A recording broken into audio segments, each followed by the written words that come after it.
call this meeting to order at 5:30. I have lost my reminder. I did have it. It's on the agenda. Huh? It's on the top of the agenda. No, the one that, the standard one that I normally read. We can skip that. We all know the standard blurb. So, let's have adjustments to the agenda. Karen, you wanted to add some acknowledgements at the end? Yes, under other business. Okay. We'll do that. Approval of minutes. Can I have a motion to approve the minutes of December 14th? Make a motion to approve the minutes of December 14th. Second? I missed the tail end of the meeting. And I wasn't there at all. Oh, You were there. so, Who was okay. there? Charlie. Yeah, Charlie. Charlie, can you second? Yes, So you're seconding the motion? yes, I'm seconding the motion, Okay. but So, before- one second, before let's- 1 second. It's been moved and seconded to approve the minutes of December 14th, 2022. Do you have a point? Charlie? I have a point, excuse me, I have a point regarding the agenda. Am I out of order, or do you want to take it now? Let's approve the minutes and then we can talk about the agenda. Okay, Do you have anything on the agenda? I mean, on the minutes? Do you have anything on the minutes? All right, I didn't see anything either, so, hearing no changes, oh my gosh, all in favor? Aye. All Aye. opposed? All right. Abstain. I got you that one. All right. So we have 3 in favor and 2 abstain. All right, so the next thing, Charlie, do you want to talk about the agenda? yeah, I'm working off the original document that Karen sent, and in item 12, it says the next meeting date is today, and it should be January 11, I think. Yep. That's Well, just to see if we're paying attention. 2023. 2023, okay. And actually, I don't know if that's going to be the next one or not. Well, it's, All right, my mistake. Thank you, Charlie. all right. Welcome, not trying to make you feel like you made a mistake. That's, yeah, I'm not worried about that one. Could be worse. We're just gonna have this meeting over again. All right, so the next thing is public comments on items not on the agenda. Is there public comments on items not on the agenda? There's no public in the room. Anybody online? Okay, anybody on the select board have anything? Nope. For public comment? All right, No, next is warrants to the treasurer. Can I Make have a motion to approve and execute the warrants as presented with completion and review. Second? Second. Okay, it's been moved and seconded to approve and execute the warrants upon completion of review. Karen? So payroll warrant dated December 30th, 2022, in the amount of $21,733.71. So there was some overtime for storm. Okay. But otherwise normal? Otherwise normal. Okay. And then I have a second payroll warrant. You're gonna be signing 4 warrants tonight. So this one's, The recreational directors, the director and the concession stand person was left out of the original payroll. So my second warrant, PR 155, December 30th, 2022, for 2 rec people in the amount of $713.39. And is that a semi-annual, or what is that? That's not. It's, so it's usually monthly, but then, there's like 2 or 3 months that they don't have any activities. So, but it is monthly, and it's usually the end of the month, This was, there was 3 pay cycles in December, so it threw our payroll person off. Okay. All right, But she caught it, so, good. and we were able to put it in there. And So- they're getting paid, so. And they're gonna get paid, Good, and we're good to go. There's a little more paperwork. okay. Accounts payable warrant dated December 17th through December 30th, 2022, in the amount of $32,330.79. Okay, That was a nice small one. so, what's mine, safety and health? Is that, for the gravel pit? It is the gravel pit, it was the carpenter pit. There was a violation, and that's our half of the fine. Okay. And we correct the violation. Yes. And remind, I know it's on here regularly, but Allen Engineering is for the, It's chemicals That's what I for thought, wastewater okay. Yeah. treatment. Oh, yeah. Yeah. and the Dufresne group, that was up for the sidewalk study? That is for, payment for the sidewalk study. They're billing as they go. Okay.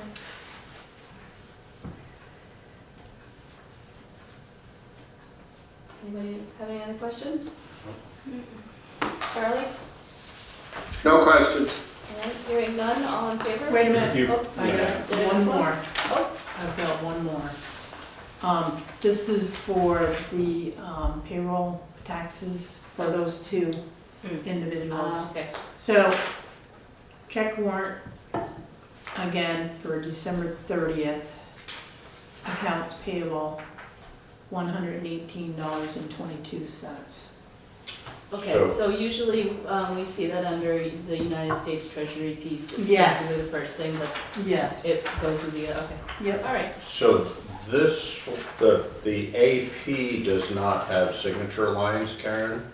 I don't know whether it can all They're in just there. go under. Buddy. It They're is, in there. okay, Yep, okay. yep. No, you're okay. All So right. the So is originals everybody, are in there. everybody good with So there the, should be 4 signatures. Yes, Four 4 signature pages. Sorry for the confusion, folks. that's all good. I know. That's all that we've got for warrants today, right? That is. Okay, does anybody have any other questions? All right, all in favor? Aye. Aye. All opposed? Okay, so we have done the That's warrants. from that one. Town managers report? I do not have one for this Alrighty. evening. Moving right along, boards, committees, and commissions, we don't have anything under that either. Select board items, new business. First thing is Windham County Sheriff's Office request for funding.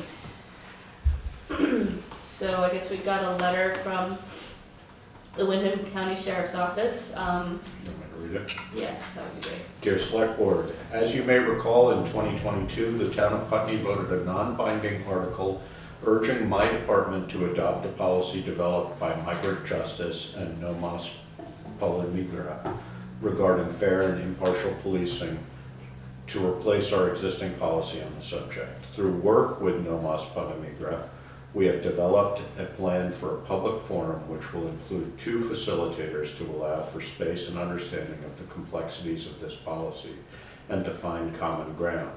To have this event will cost an estimated $2,500. As one of the 3 towns in Windham County to support this initiative, I'm requesting the town contribute $500 toward the overall expense so that we may continue the discussion on this important subject. If you have any questions, please don't hesitate to contact me in my office. Respectfully, Sheriff Mark Anderson. Okay. So I'll make a motion that we approve a $500 contribution towards the Windham County Sheriff's work with Nomos Polimigra. One second. Second. Okay, it's been moved and seconded to contribute $500 towards the Windham County Sheriff's Office work with Nomos Polimigra. Is there discussion on the board? You can find $500 for that pretty comfortably. Ow. Yeah. No, well, public safety Mhm. fund has money in there, we can take it from there, I wouldn't feel bad about that. Yeah. Okay. The only other question might be, if the other two towns don't Right. contribute, I don't know It's if only it will them. move forward or how that will be addressed. Well, I don't think we have to spend it if we don't. I mean, I would assume that If it it's doesn't only, move you forward. wanna put that as a condition? In case? don't know. I can follow through with the sheriff to make sure that it's confirmed yeah, prior to issuing a check, and you'll see it on the warrant anyway. Okay. And do we have any idea what I mean, they say they're gonna have a facilitator, but is that the $2,500, is that for the facilitation? Or is that the cost of the facilitation, do you know? Yes, that's according to the letter. It's an estimated $2,500. Right, I just wondered if that's what the facilitators were getting paid, if there were other costs involved. Because it's not clear to me that that's what the facilitators are getting. They're saying there's a cost estimate of $2,500, and there's a facilitator needed, but I didn't know if there were other costs. I think they're trying to say that that would be the total estimated cost of the event. of the event, Of the with- event. including the facilitators. I'm wondering what the other towns are asked to contribute, because if it's all $500, it doesn't add up to $2,500. Well, probably the sheriff's department will Just kick putting in in. some. And there's some grant money somewhere. Okay. Right. Is there Do we know further- what the other two towns are? Which other two towns? I don't know. That would be nice, or maybe it doesn't matter, but Do you know what his timing is on getting this, I mean, it seems like we have some questions, I'm not sure they're super important Relevant to questions to the- answer yeah. exactly, Yeah. but, he probably needs to secure the money before he can move forward Yeah. and schedule something. Yeah. So. Yeah, Will the board be participating in this forum?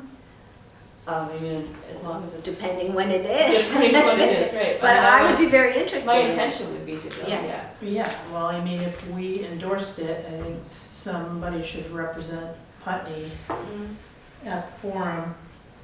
I think that's a great idea too. But it's hard to Right. confirm that until we know what till it we know is. what a date Yeah. is. But it's also, this was a voter action that we're funding, so we should also reach out to, I mean, I'm Well, assuming. definitely the public, And equity and inclusion as Yes. well. I'm assuming Swift would go to something like this if she were able. Is there further discussion on the board before I open to the public? All right, is there anybody in the public wish to speak on this? I don't hear anything.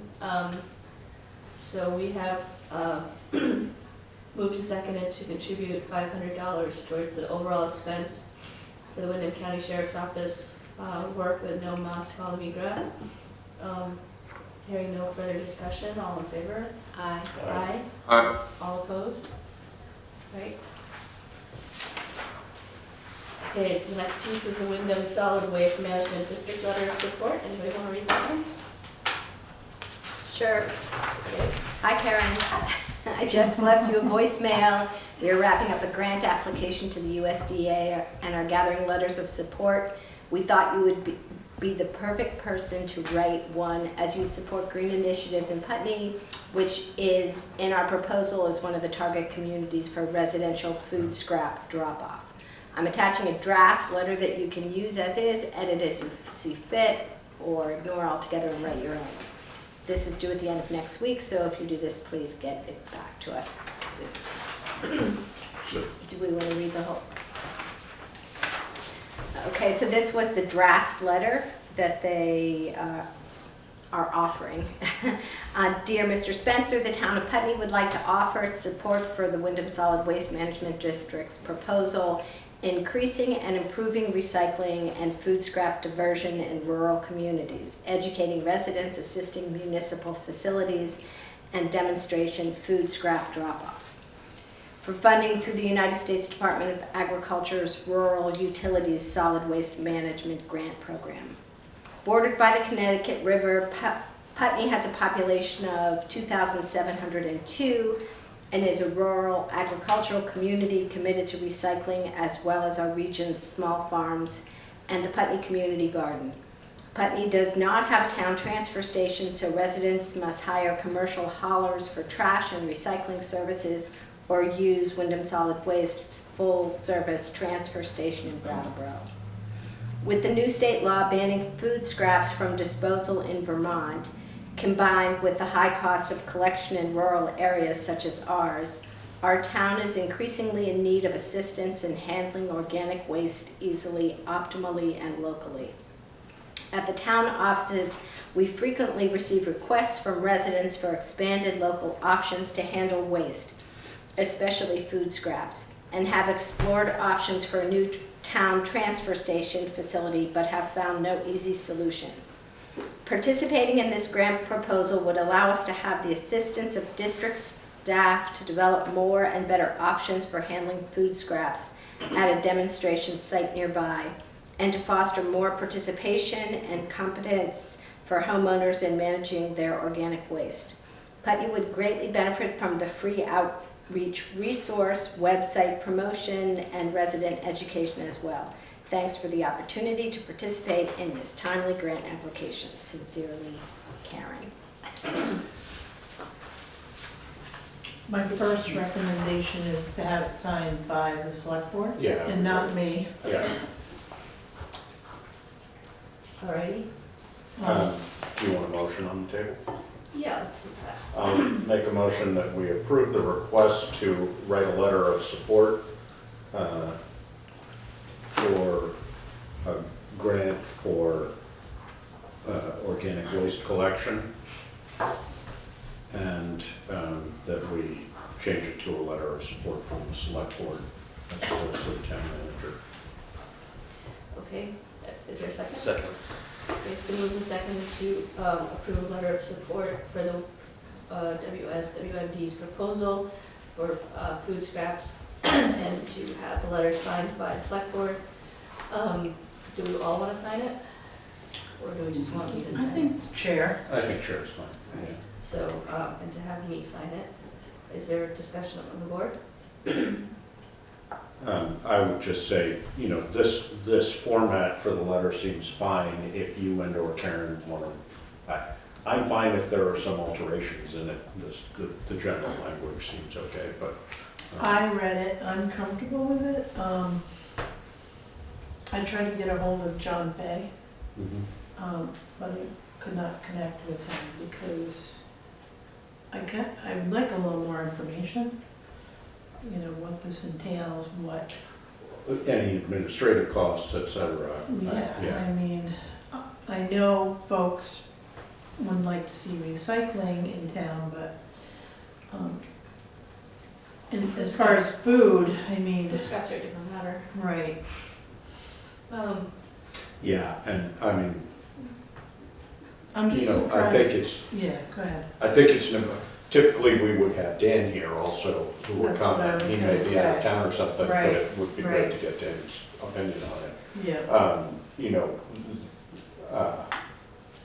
it's not clear to me that they're looking to actually put a collection spot in town, but if they are, we would need to be pretty thoughtful about how it was managed, because we Right. obviously don't want to be fighting a pest problem in the future as a Well, result.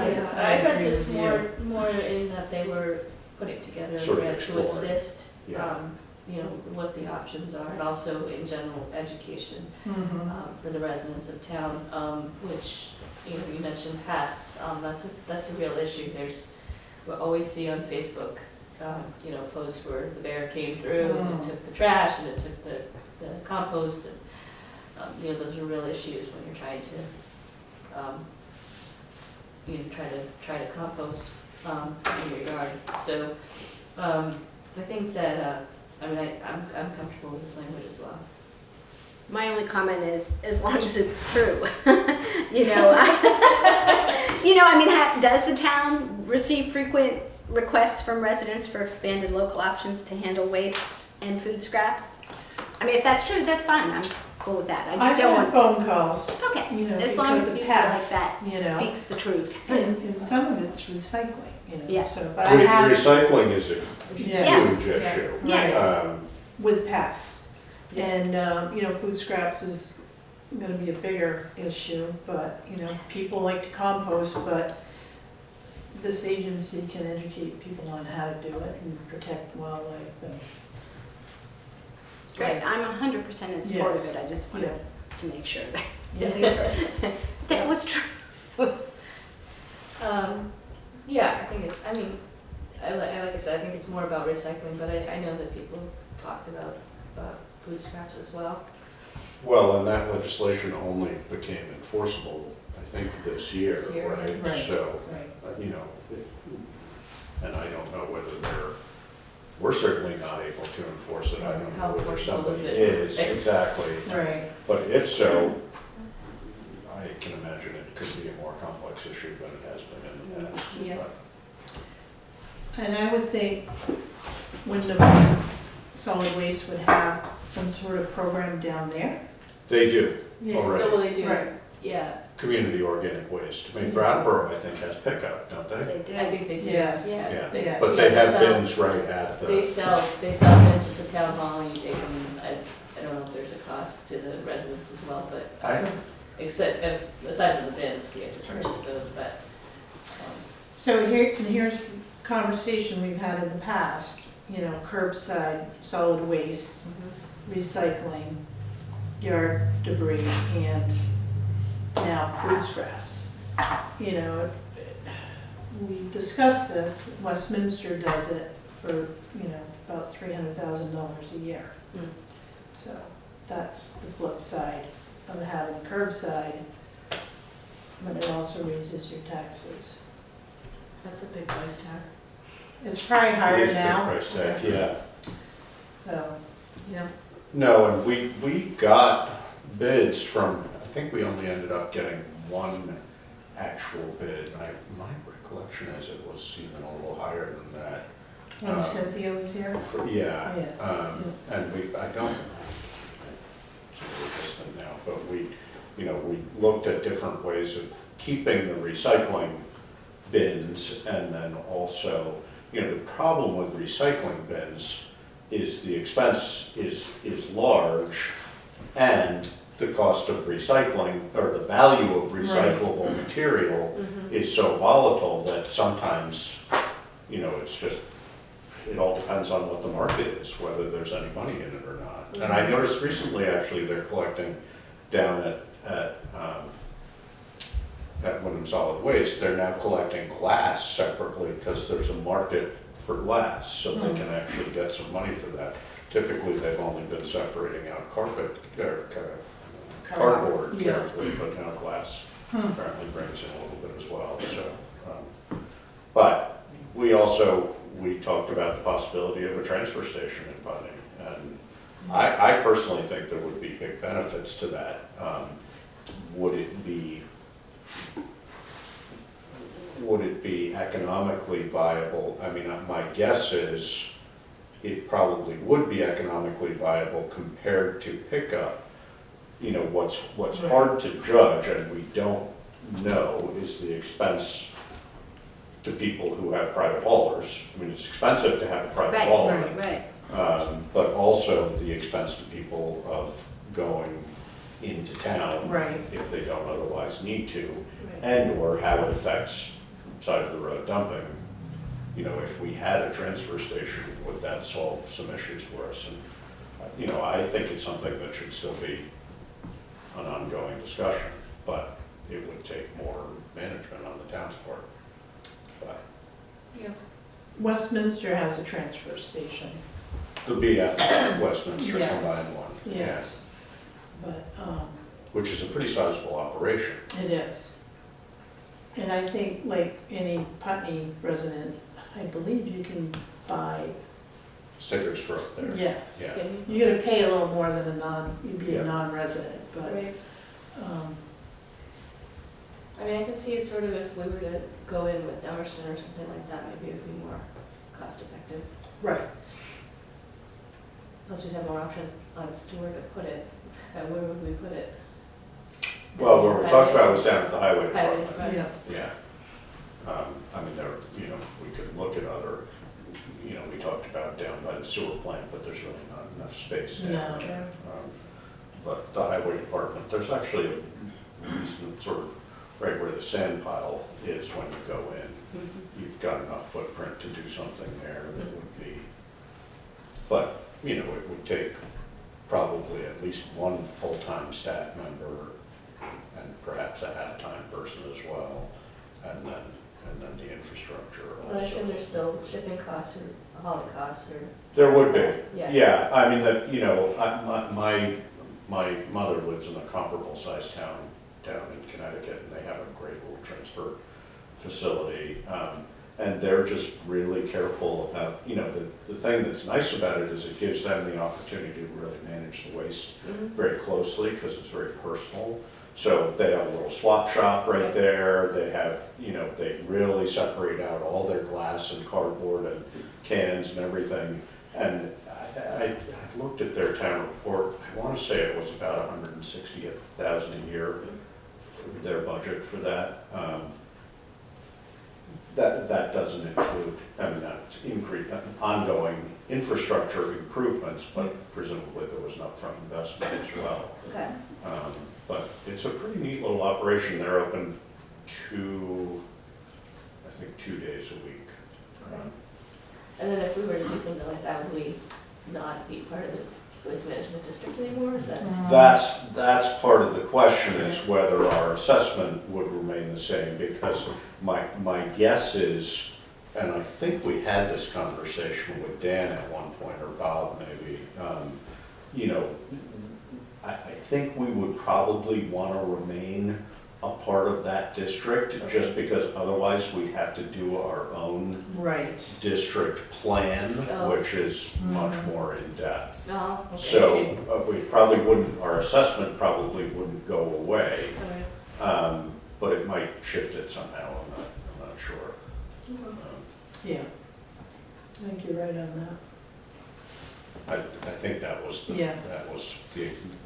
the opinion was that it would just be so much easier. So, yes, hauling wise, then also, presumably we would haul most stuff down to Triple T, but probably for recycling, it would go to Windham Solid Waste Okay. as opposed, I would So assume, somewhere but else. I'm not sure. that. Yeah. It'd be interesting to see what and there must be research out there that tells you, the impact of having a local transfer station on dumping and things like that,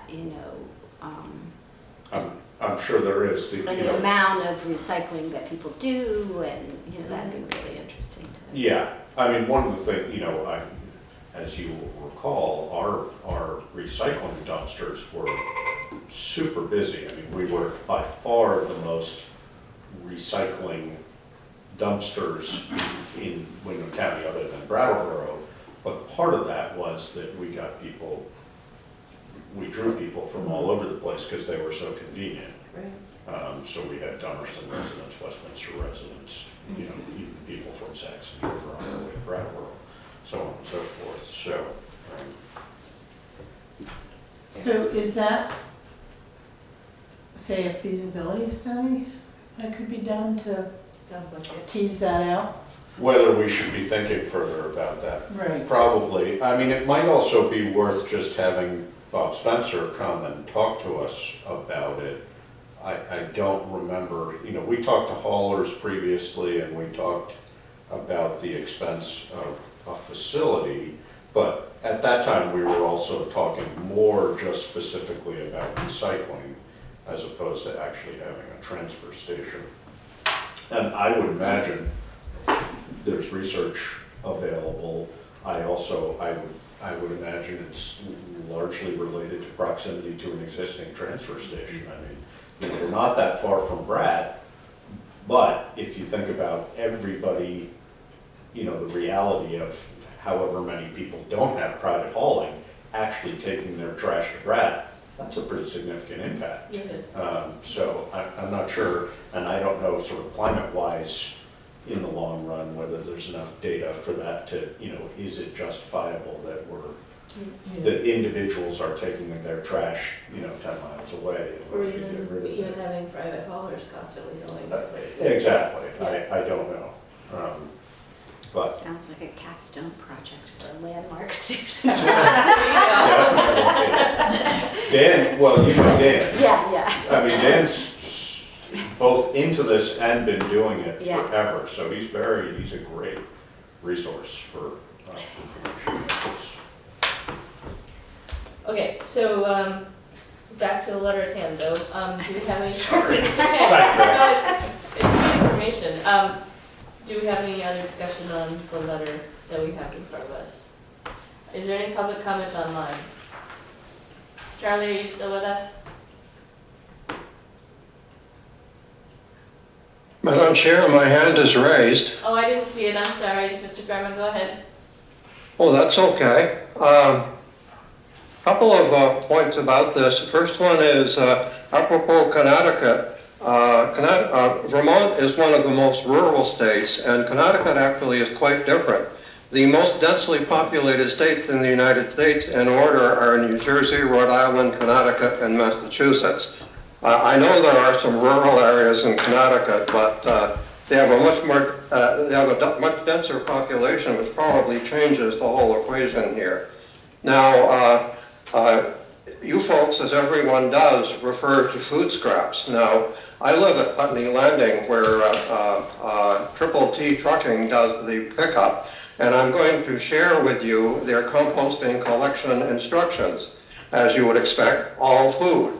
Also, paper, newspapers, magazines, paper bags, paper carry-out drink trays, juice and milk cartons, all cardboard, any paper packaging. Also, waxed cardboard, boxboard, napkins, paper towels, paper plates, tea bags, coffee grounds and filters, and wooden crates. Isn't it surprising how much is being composted? Yeah, well, there's a definite ratio of carbon to food scraps to make it a good compost, so that doesn't surprise me. Yeah. No, and I think that. go ahead. Mr. Sorry, Chairman. I'm sorry to have interrupted. I should have mentioned one further point, because if looking at this list as I am, I'm thinking, most of the stuff in there is what I would really, left to my own devices, I would think of as trash pickup. Yeah. Yep. And I can tell you for sure that the result of this, where I live, of course, we also have recycling picked up, is my actual trash that I put out, I can hold in the palm of my hand. Yeah. Everything else has gone into the other bins.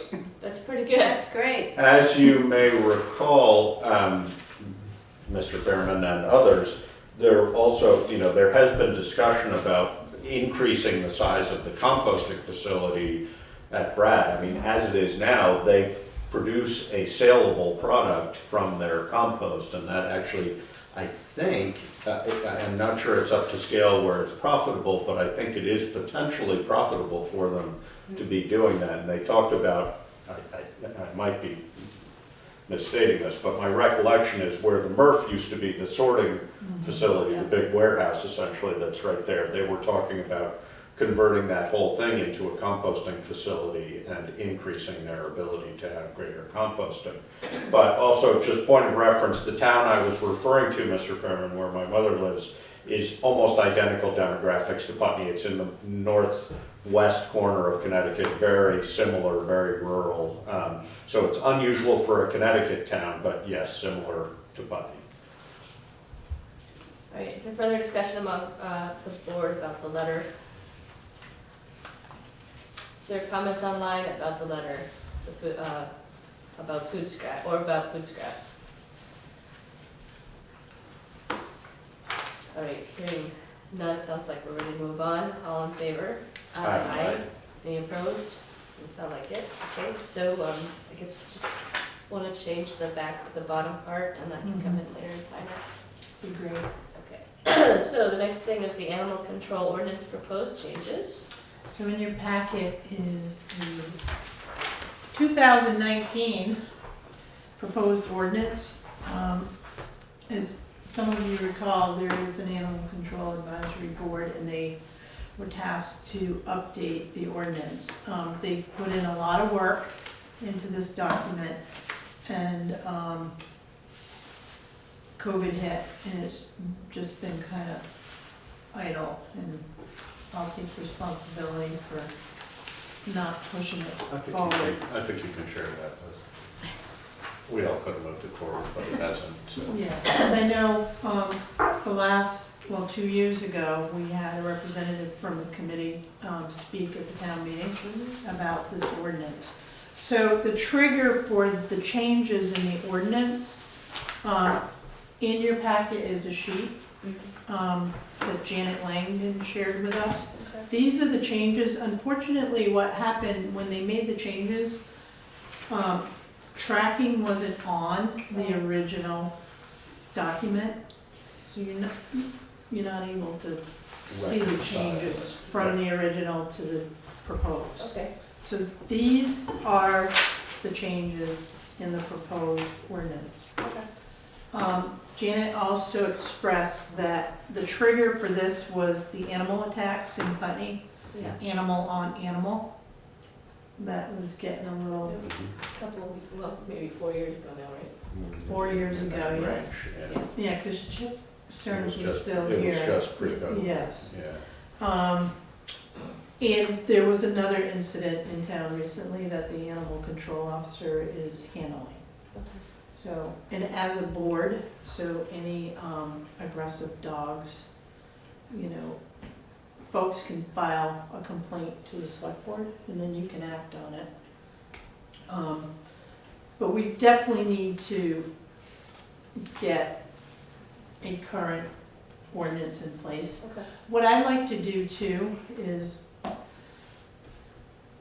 leave this with the select board. You're gonna have to read it, digest it.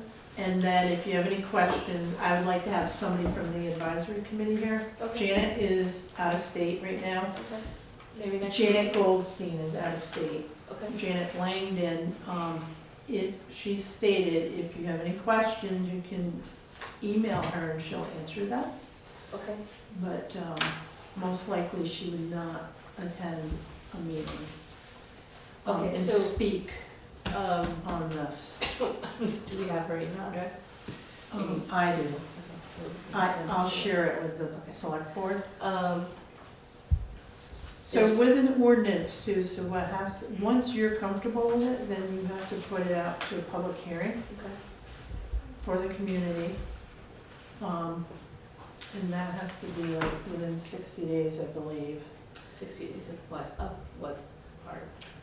We vote if we would like to adopt Right. it. Okay, and And then if that triggers if it. we would like to, exactly. Yeah. Well, I think we have to have we have to have a public, Like But it- concerns. it's just a meeting to start with for Okay. people to make it a public record, which it already is since it's in the packet today. But then it gets approved, but then it doesn't get implemented for, 60 days, right? That's Certain where the amount after 60 that. days After is the coming, yes. public forum. exactly. Right. Okay. And you may end up having more than one public, If there's substantial Meeting. changes. well, yeah, if people are not comfortable with the language in this proposed ordinance, they Okay. may look to have other changes to it. Okay. So it is a process, something of this, there's a lot of animal owners in town, and it's not just specific to dogs.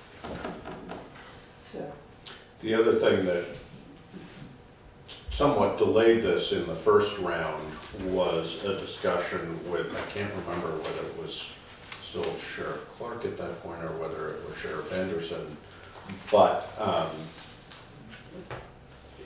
one of the problems with having a shared animal control officer is that all the different towns potentially have their own ordinances, and that Right. makes enforcement very difficult. Mm-hmm. So they were hoping that there was gonna be sort of a model ordinance that maybe all the towns could agree on. right, I don't know where we are on that, but it's something we should, if we all agree that this is something that looks good to us, we should probably share it with the sheriff and then see how it meshes. They just didn't want their department to end up with having to enforce different Right, that makes sense. ordinances in every town. Yeah. Right. So, I'm guessing they would have an opinion about it, Yeah. but. And I would like to also have VLCT review it, Yeah. just so it's, you know, any laws have changed. Would it make sense to have them review it in the interim, so while we read it, have VLCT read it as well, and So then we we can can come back the next, And And the it's sheriff also, Yeah, Sure. Sure. right? yeah, and then come back, and discuss it, what the other Janet is, when are they coming back from wherever they are? We don't know. Okay, We don't know how long she's out of state, but, okay, I'll try to follow up, but this will give us a little time. yeah, So I'll get it out to VLCT and the sheriff. okay. And if we don't put it on next meeting, then the next meeting after that maybe? Yeah, what I can also do is, I'm gonna add it to our policies Okay. and The addenda? ordinances, right? Okay, yep, As in progress. okay. Yeah, the amount of work and time that was spent on this Significant. is significant, and I just wanna thank And it was Janet and Abby Jacobson, Bill Grant and Kathy Rounds. Yeah. And there might have been another person on there. I mean, if they put in a lot of work in this, like, you know, without having read it thoroughly, I would say probably was well thought out. they did Yes. research, they checked other towns Yeah. and did this stuff. The other thing is, I would imagine if she's able, Janet Goldstein would probably be willing to zoom in for something. Right. If she's Mm, not in town, but.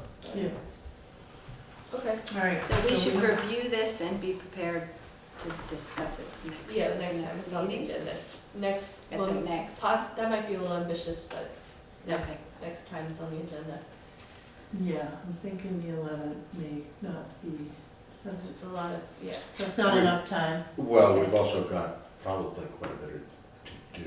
I mean, we have to, The warrants, the town warrants, Exactly. right? yeah, Yeah. we're gonna have a busy Okay. couple of years, so. All right, do we have further discussion among the board on this one? Is there any public comment online? Am I missing anybody's hands? I don't see anybody. No. Okay. Moving on to the proposed budgets 2024 discussion.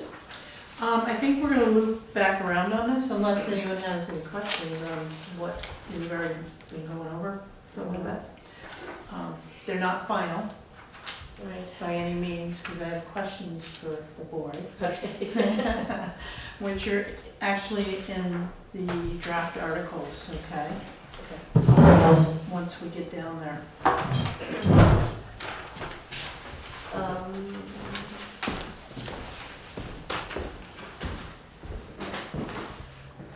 Okay, so we're gonna kind of skip over that piece. Town report mailing and printing cost discussion? All right, in your packet, I have 3 printing companies with quotes to print 750 town reports. So every year we mail to registered voters. And it's 1 report per household, so we're anticipating 750 reports. With that, we have a bulk mailing stamp. Okay. It goes on the back of each town report. So then we log all that stuff over to the post office, and Damien's so nice when we come.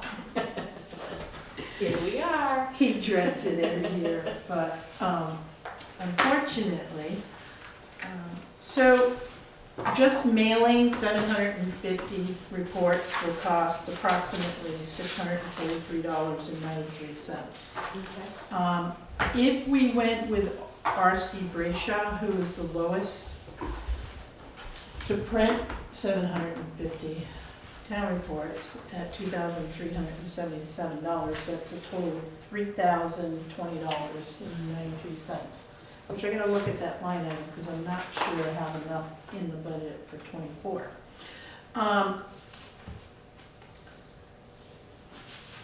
I don't know if Putney has Putney always sent town reports out? As far as I know. Yeah. Okay, so some towns have people, if they want a town report, they have to request it and then it gets mailed to them.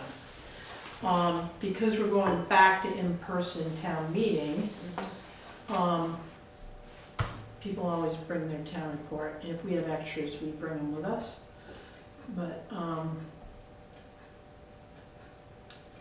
just curious what the board wants to continue that.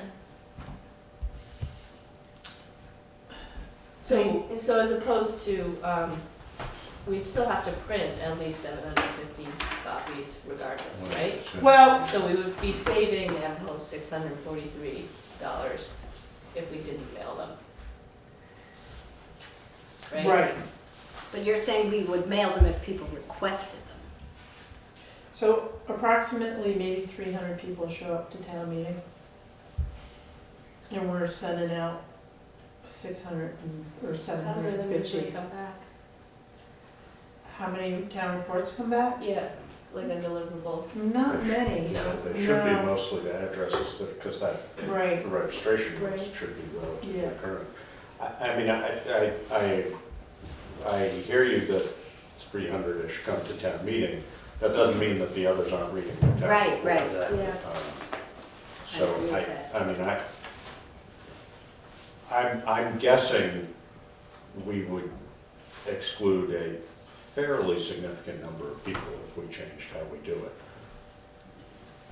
That's a choice we could make, but I do think it would. well, that's a good point that I didn't think about, being all-inclusive, to, even if they don't come and vote, at least they're getting the information. Yeah. So, good point. And as Eileen highlighted, we still have the printing costs, because we still would, Still have to print there's the them. chance. So even if, Right. and then if half the people requested them, you still got $350 in Yeah. mailing, so you're really not saving a huge I'm amount. not sure you're gonna, would you even get a bulk discount if you were doing it that way? Maybe not. Right. Discount for, For mailing bulk. yeah, it is a, But if you're it sending is them a piece, savings, yeah. if you're sending them piecemeal though, you might not get You're not getting that that. discount. No, I think the other thing is, that's hard, is how do you do that outreach to let people know that they have to request? Right. right. All right, so let's scrub that For- idea. We'll just, For now. Okay. yeah, I think We can we ask just, it at town meeting and see if people think Yeah. it's, a nice service or, yeah. And I think that's something that voters vote on too, whether or not town reports are Should be mailed. right. And it has a component because of the audit. Now, we don't have auditors here, we have a public accountant, right? Or auditor.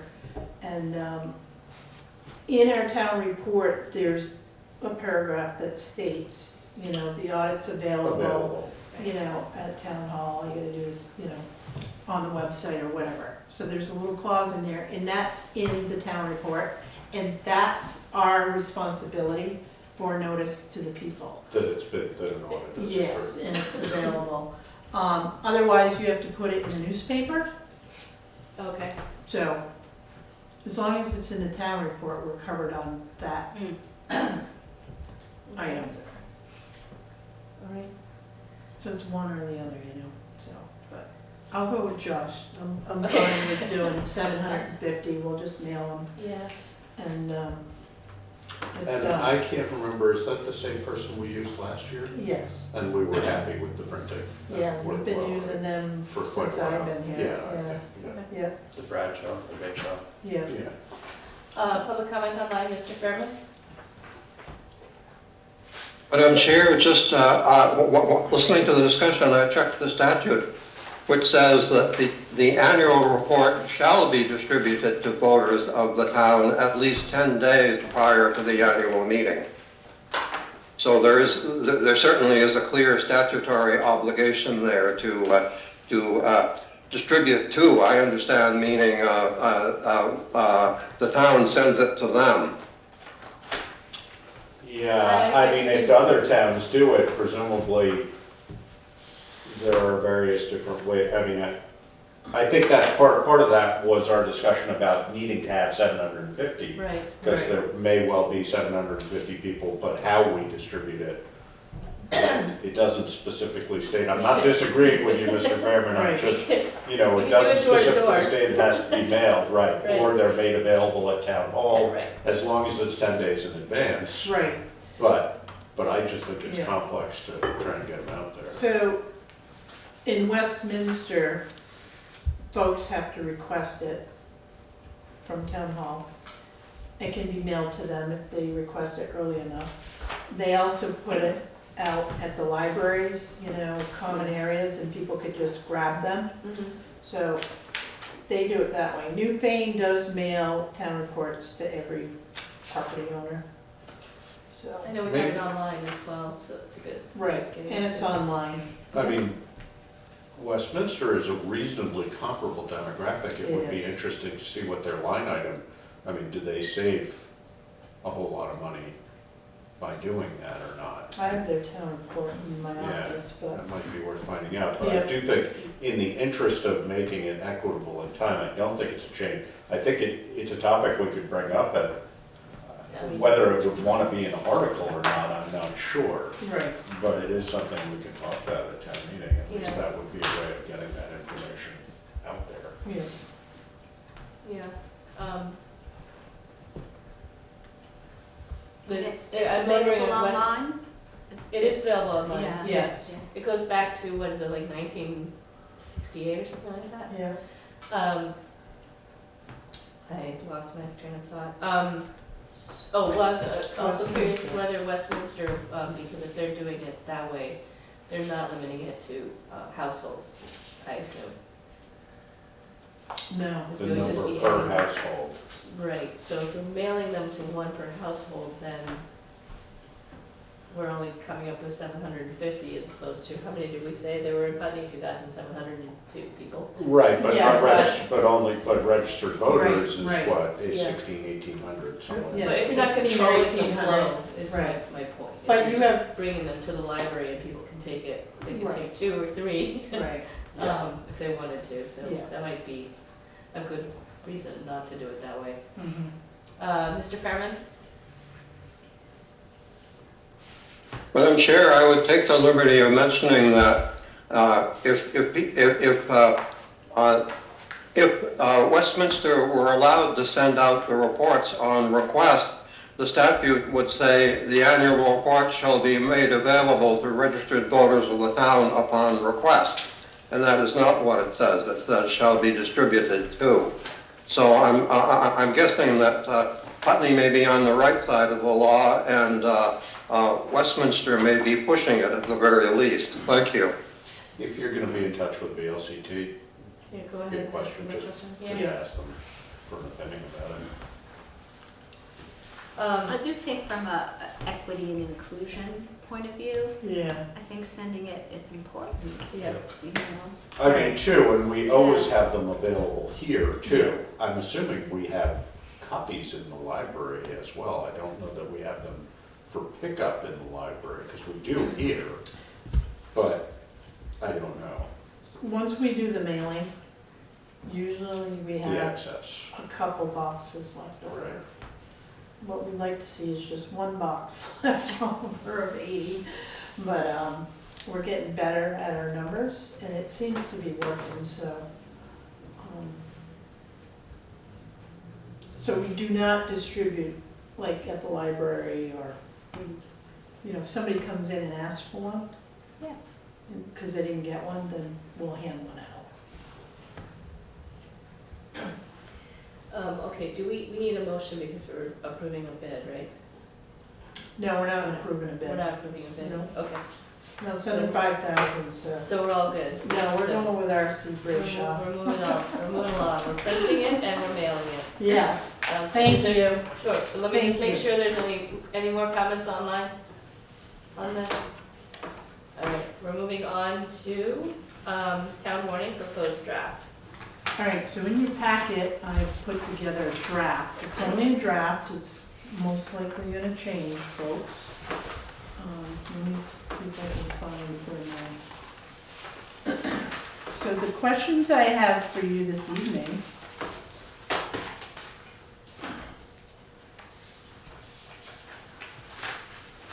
And don't be shocked by this, okay? Because some of these may not remain. Let me see. How many do we have? So there's quite a few. So Article 5 is Putney Rec League. And again, that's language I took from when the library became a municipal entity.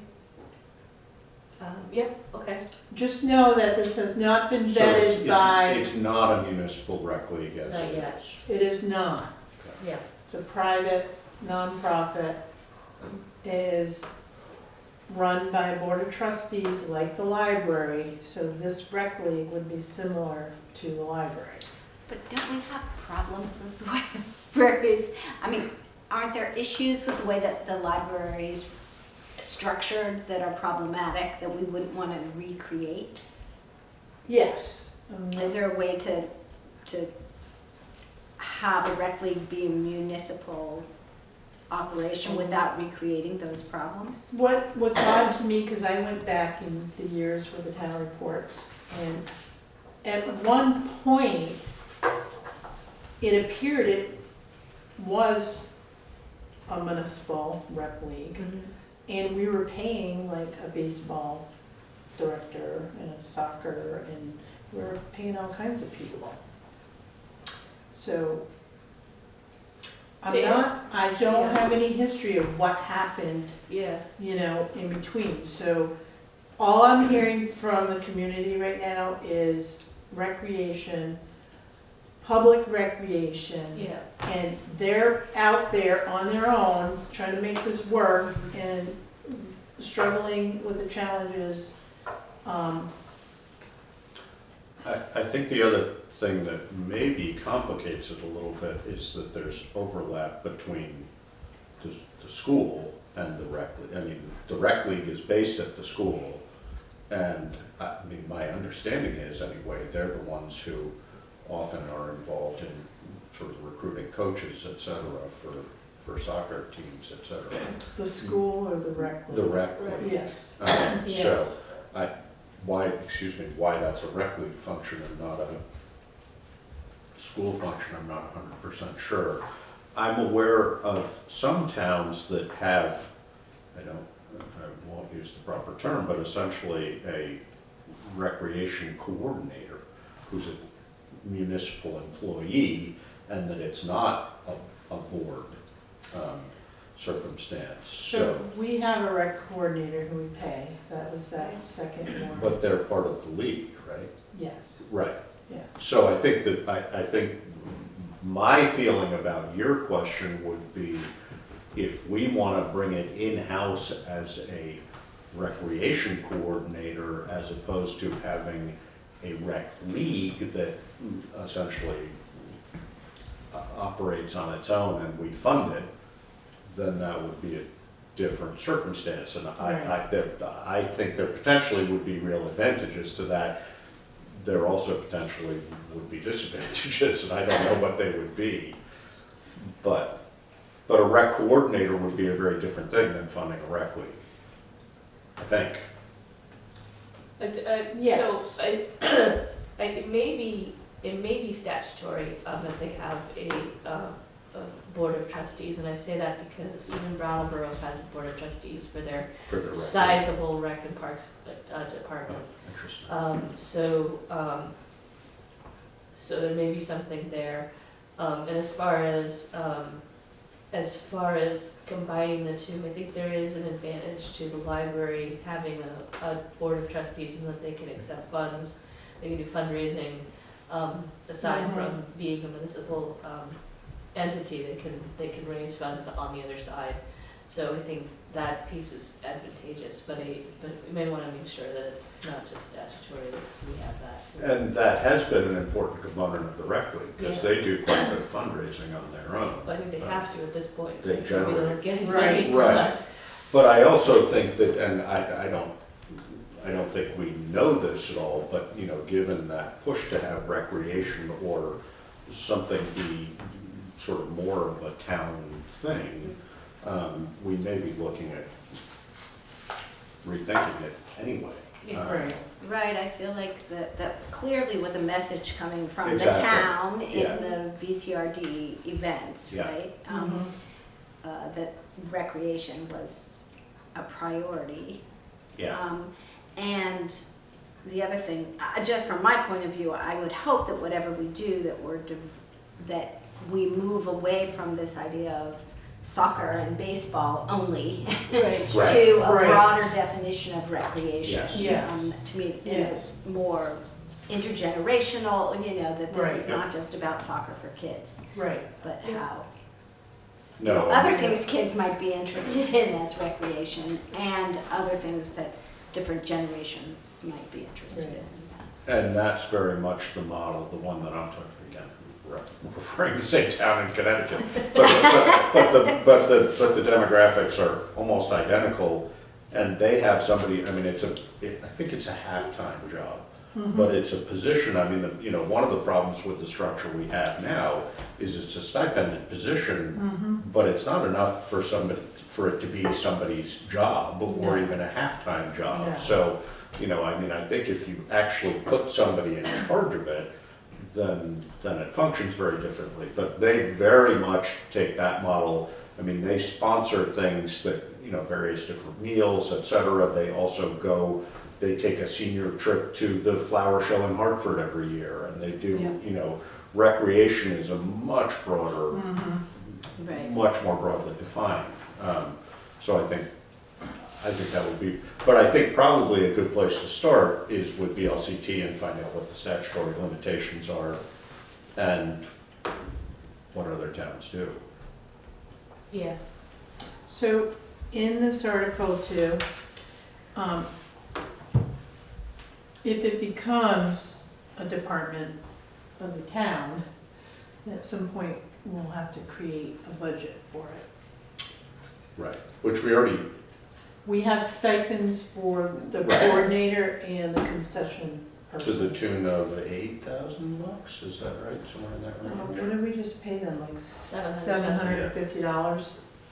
So And that was that's for a month. Yeah. Right, so, yeah, Yeah. 10,000, somewhere in that Mhm. range.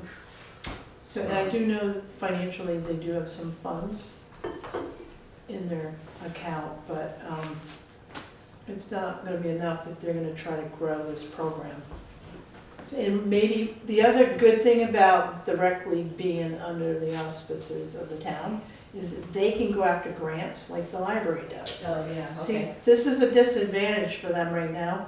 They cannot get any grants because they're not a town Right. program. Well, it'll be interesting to see, like, you know, the third working group from the, Our Future Putney, you know, this community center Right. concept. What does that mean? Yeah, how does that relate to this recreation? So I'll try to tighten this article up because I think it's important and I think it's, you know, it should be the voters to decide. All right, then we'll move to the next step. Okay. Article 6 is, Also related to recreation. it is. The last sentence, and I'm not sure this is the wish of the select board, but that's a conversation we should have. So, since this is in front of us and we're in a public meeting, this has made this a point of public discussion, obviously. It had not previously been a point of public discussion, I Well, don't believe. We had mentioned it in a previous meeting. Did we specifically? Okay. We should make sure So- that the other interested party, I mean, I think we need to be transparent about it. Right. This is the parcel that includes the baseball field and the parking lot, et cetera. And it's currently owned by the community center. Yes. So this has been a question as to whether the town might be interested in purchasing that parcel from them in order to have it be town property. And there are a bunch of compelling reasons to, but Right. And the amount here is the assessed value. That is correct. And it's currently not on the tax rolls. So it would, because it's exempt. right, It's so it would exempt. stay, it would stay off. It would stay off, Right. yeah. And actually, the exemption comes up this year. It's on this Right warrant. here. So, Okay. But Article 3, right? Which one is, yeah, so Article 3, um, Article, yes, okay. But this also fits into the discussion of potential development of a recreational, of a community center, Right. depending on what we want it to look like. Right. So- Community rec center, Exactly, Yeah. and we certainly don't have an idea of that, No. but I think it's sort of parallel track to the ARPA, or, well, to the VCRD discussion. Yep. And potentially a good opportunity with ARPA funds as well. Yep. so again, if the voters say no, then it's, I think we should remove the ARPA piece from this particular, you have to put something in there, You how, have to say how we're gonna fund yeah. it. Otherwise, you're gonna, so are we talking our select board ARPA money? The money that we've set aside, yes, that would be the money that we set aside would be used for this purpose. Really? That wouldn't be, That's not emergency use. We don't I have this as wouldn't. an emergency use, we can use it for whatever we want. we could choose to do that, but Right. that would be a select board conversation. Yeah, But it, but that was I think that was the intent, right. yeah. whose intent when? I'm not No, familiar with that intent. I'm not sure you were in the, No, I don't the think you were executive in that session meeting, yet. Josh. So. In which meeting? I'll have to In find the out. executive session? Yeah. Yeah. I mean, when I brought up the select board having money available to them for a variety of purposes, this was definitely not my intent. Okay. Just so I'm on record for that. I think that we would be making an assumption about ARPA funds by having it in here. One, that the select board had either agreed that that's where that money would go, which maybe they had, but I apparently wasn't present for that. But two, that we would be assuming that ARPA funding from the ARPA money, the larger pool of ARPA money would be used for this. Either one of those I see as potentially a risky assumption. So, I mean, if we don't wanna, again, that was not my thought about why I thought the select board should hang on to some money. Okay, so here's my question to this board. How will it be funded? Well, it could be raised from taxes. I mean, you know, if we're gonna purchase a parcel, or, I don't know, we'd have to explore that. But I certainly don't feel like that's a question I'm ready to answer. So we've got a month to figure that out before we.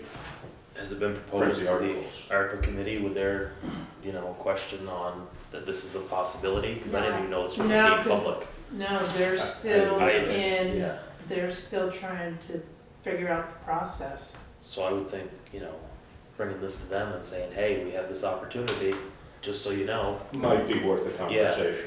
you know. Well, we're meeting on the 5th.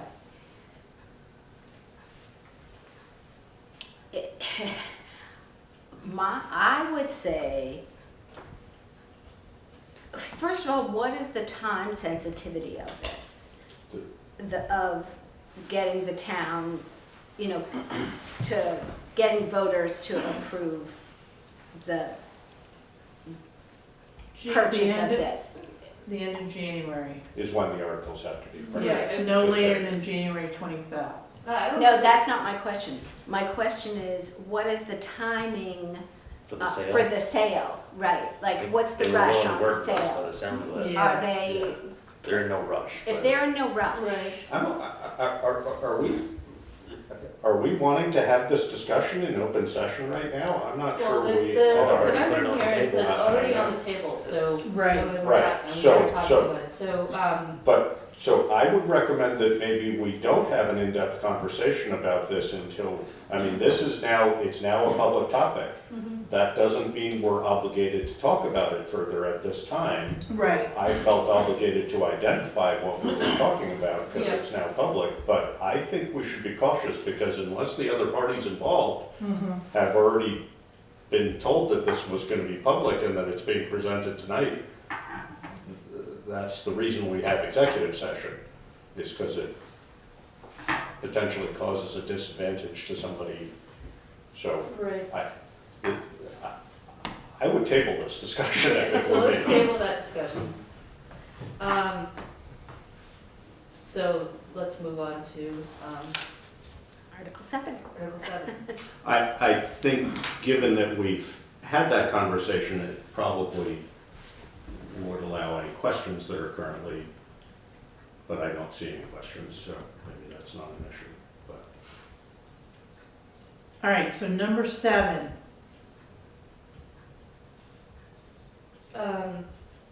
Capital Reserve Fund. Right.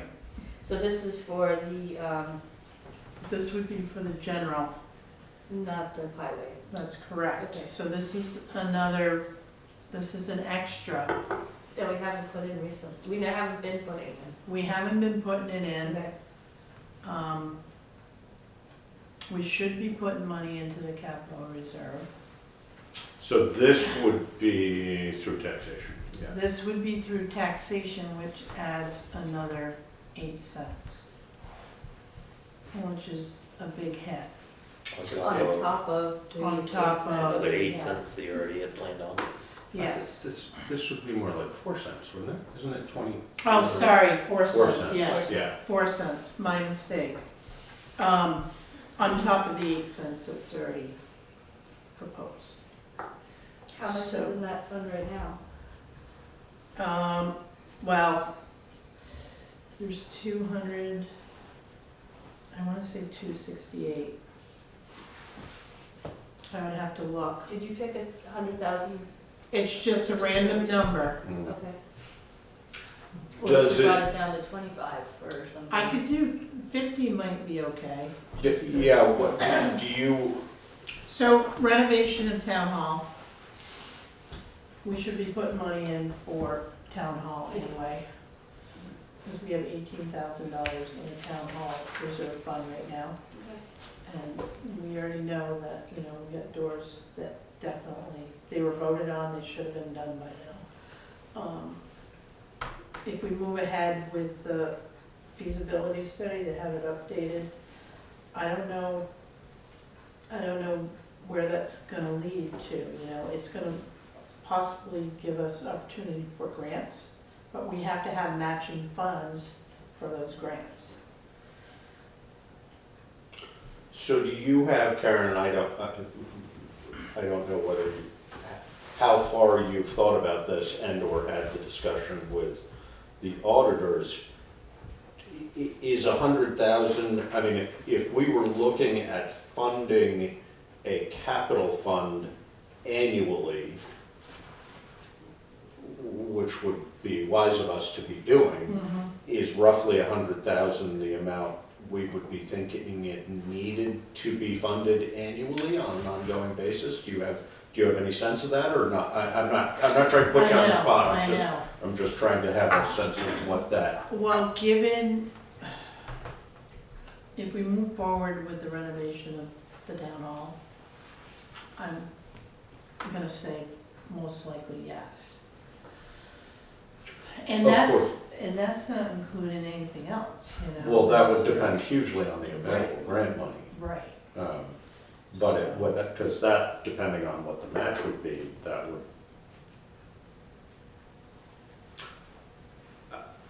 I mean, I'm guessing, that, you know, to Mr. Fairman's question of deferred maintenance that has Right. come up a couple of times, I'm guessing we could spend the better part of $100,000 every year on maintaining all the stuff we have. I know we do spend a bunch of money doing it, but it's very piecemeal. Right. You know, as some of our newer buildings, particularly the library and the fire department, start to age a little bit more, those are gonna become bigger numbers. But I don't know how we would arrive. I mean, I think this makes sense as sort of an arbitrary number, but I think we probably want something other than an arbitrary number to So, take to the voters. We have a capital improvement plan, and I don't have it in front of me, but Yeah. it's something we'll have to look at, so every year. And that's a guessing game too, Of because course. it's like, Yeah, you know, it's $60,000 for, you know, mini splits down at, you know, the library. We're not gonna put mini splits in here because it doesn't make sense until we renovate. So right off the bat, you know, if you're looking at 60,000, maybe you can get a grant for most of it, you know, but you're still gonna have a match, you know, Right. so. And if you can't get a grant and then it's in the plan, you know, do you do it or don't you do it? So we have to look at each year what's planned. And that bottom line, Josh, is what's gonna determine what we should how be much we need putting to be away. funding it. Right, Yes. no, that's, Yes. and that's Yes. exactly what I'm asking Yeah. is, do we Yeah. have a sense of that? Because if we, I'm gonna tell you this is low.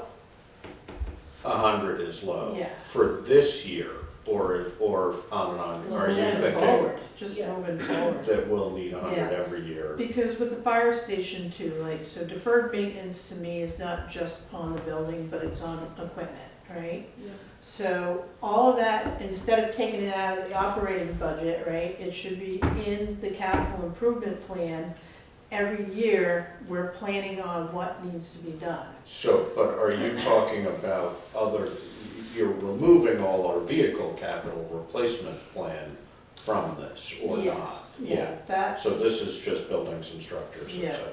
Right. But if we're looking at a new fire engine in 4 years, right, we should be putting money in a capital plan. But So we're doing we- that, well, we're doing it for highway, but we're We're not doing it for highway, but we're not doing it for Okay. general fund. But the capital reserve would not go, that wouldn't be a fire truck, that would be just buildings. No, that can be a vehicle. It would have to be well-defined, it doesn't Right. have to be, I mean, we have the Right. capital plan Yeah, for vehicles, and that includes proposed times for replacement for those vehicles. yeah, But we haven't funded a capital plan, no, replacement plan, no, so because we've always borrowed, you know, so Right. that's helped us, because then you can plan, you put that payment every year into the In- operating exactly. budget right, under the capital debt. The other thing too, with a capital reserve is, you know, you have this building, you have a pool, you have the fire station, you have the library. right. So, you know, there's a lot of stuff in that one pool. So how do you, like, you're never gonna make it even, so you gotta kind of prioritize. And, you know, there's some buildings that get more, you know, improvements than others. It's like, it's not an easy balance, Right. especially when you don't have the money. And then, you know, you have the auditors saying, well, you know, your surplus, you should have, you know, A certain Right. amount, a right. certain amount so you can cover in case, you know, Mhm. you have an emergency. You know, Then this is probably not the case where we're gonna have a surplus that we could put into the capital reserve fund. we don't have a surplus Right, in '22. okay. We don't have a surplus in general fund or the highway fund. And what happens when you're in a negative like that, it comes out of that that surplus money. So it depletes it, and that's not okay either. Right. So, I mean, to me, that's a good example of what I was thinking about with ARPA funding. I mean, if we have a deficit in our budget from 2022, Yeah, do we make that up with ARPA and or put some into a capital? And I'm definitely not arguing, I just was Right, trying right. to know, I was Yeah. just trying to see where this came from. And Yeah. I think you're probably, well, I think that's probably in the range of a realistic number that we should be putting away. yeah, But again, it represents a real shift away from how we did our accounting in the past. So, not our accounting, but our expenditures, because of borrowing as opposed to not borrowing. right, You know, in this moment, as inflation, as rates are going up, that makes sense. We knew that was coming. yeah, We've enjoyed low rates for a long time and been able to really take advantage of that. But that's changing. So Right. I think we just have to be very clear. You know, the reason I'm asking about this is because we're gonna have to be able to explain where that number came from and why we think that should be the number. right, and I'll revisit that number, Okay. so. I don't want this big shock all at once. If I can ease into it, I'd feel a lot better doing it that way. But no, it's just gonna take a little bit longer to get where we need to get. Right. But we have to start somewhere, that's the whole thing. Yep.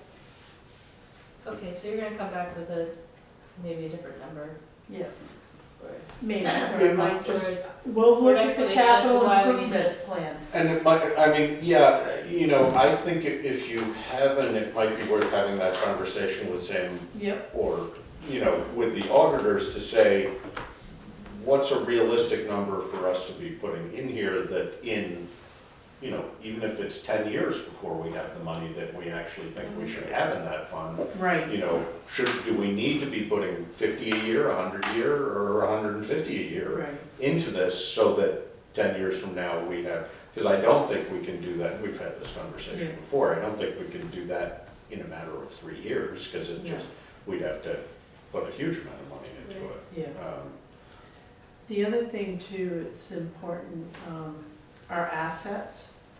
So with a capital improvement plan, the assets, because they depreciate, that's the other thing too, so. Right. It's connected to the capital improvement plan, and I just found that like 2 weeks ago about that, so I gotta look at that too. But our capital improvement plan is okay. I think it can be improved, so it's more understandable, and then we have a better picture of, you know, how much money is actually needed. Because the one I have right now, it's a guessing game. It's like, I go to each department and I say, okay. What do you think you're gonna need? Right. Yeah. And then I just gotta plug in the numbers and, you know, like the library's been wanting mini splits for a couple years now, you know, and I just keep taking that number and moving it, you know, cause we haven't had the money. But what good is a capital improvement plan if you're just gonna keep moving the numbers, you know?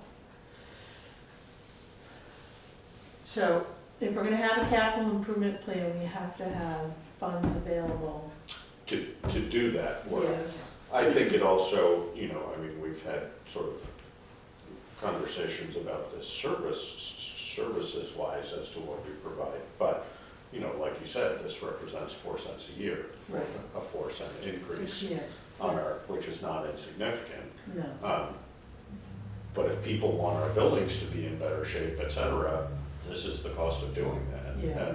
And again, I'm not arguing against that, it's just, this is the reality, and everything's headed that way. You know, if we had to borrow to do it right now, it would be a lot more money, so we don't want to get ourselves in a position where we're having to borrow to repair things that we didn't fix because we didn't have the capital repair plan, so. Yeah. Capital improvement also can be like culverts, bridges, you know, so when we don't have a grant that particular year, and still do Yeah. that. If we we can could still do- do that yeah. work, you know. I know the fire station roof, we borrowed money to fix that, to Right. repair They're it. still paying on that? No, Not anymore. no. There was a section of sidewalk too that got built and money was borrowed to do that work. So that's the other way we can get things done if we borrow the money. But you still gotta pay it back, so it's through taxation. Well, again, I mean, we were borrowing consistently under 2%. Right, Under 2%, it's worth borrowing money. right. At Not- 7%, Yes. it's Okay. not. Yeah, all right. Right. So All right. I will ask about that one. Okay. 8 and 9 is just, Highway in general? it's the normal. Okay. Number 10 is to purchase, a highway truck, not to exceed 60,000. This is just a pickup truck. Yep, Yeah. just a 1 And ton. that comes out of the highway capital reserve? That is correct. And 60 is a reasonable number for that. That's what Brian gave me, Okay. so he went down and. Did some pricing. Yeah, Yeah. yeah. All right. 11, Then we're putting money back into the highway capital reserve? I don't know if I'm gonna keep this in, this is something I'm gonna ask Brian, Okay. so, I thought the idea was that we would add money to it every year. yeah, 145,000 is in the budget. He's in the budget already in addition to this 25. Yeah, but I don't think this 25 is gonna stay in there, Okay. I think it's coming out. And just out of curiosity, why would we do, if we already have 145 in the budget as part of the highway fund, why would we do a different 25 as opposed to just saying, in the highway fund one, let's put 170 in? We could do that, I just, because that highway, because this one's specific to structures, but, oh, so within the highway reserve, you can have categories, so equipment, you could have culverts, you could have Structure, yeah. bridges. So you're right, it could be it an could be, overall yeah, fund for, 170, and it just goes in there, and then as it's needed, you you know. spend it on what you need to. Right, Yeah. right, And that 145 presumably is targeted towards a new truck. it's equipment right now, Yeah, yes, Yeah. yeah, till we build it up. Yeah. Let's see, number 12. So the reappraisal, we have the contract, it hasn't been signed yet, we know it's $115,000. And we know we're gonna be short, so right now we have $80,399 in the reappraisal reserve fund. Yeah. Somewhere you're gonna come up with another 19,900. So So, you I can, don't quite understand. So it says, we have $80,399. it's and- already reserved, it's in the reserve fund. And approximately 19,900 by estimated revenue, so that's money coming from the state of Vermont. Right, cause Per this, parcel yes, over the next year. 2 years. This is the next 2 years. So basically, we're,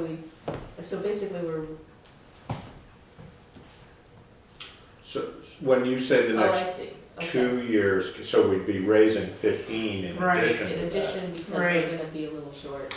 You're short 15,000. Yeah. At the time that we need to pay for it, Yes. i.e. in the 24 Yes, budget. yes, Okay. So half of this 19.9 is in the 22-23 budget, would be income from the state. correct, Yeah. it'd be 23 and then we get the 24. 24 would be Yes. in second half. Yeah. Okay. And what I'm seeing is it's going down, so, The Yeah, amount coming in, because parcels Why? get combined. yeah, If people buy abutting parcels, they get combined into one master and that parcel. decreases the amount. Because it's Yeah. per parcel, that's why the state requires us to combine parcels. It's a unit per, it's It's per. a fixed payment per parcel. Yes, yeah. so, And there's nothing we can do about that. No, it's a state statute, it says you shall combine them if they're in the same owner name, you shall combine them into one parcel. So, So, we yeah, asked. this is kind of a guess, so I don't, we can either raise it through taxation or, you know, the conversation too we had before is, it is COVID related, so, Could be ARPA.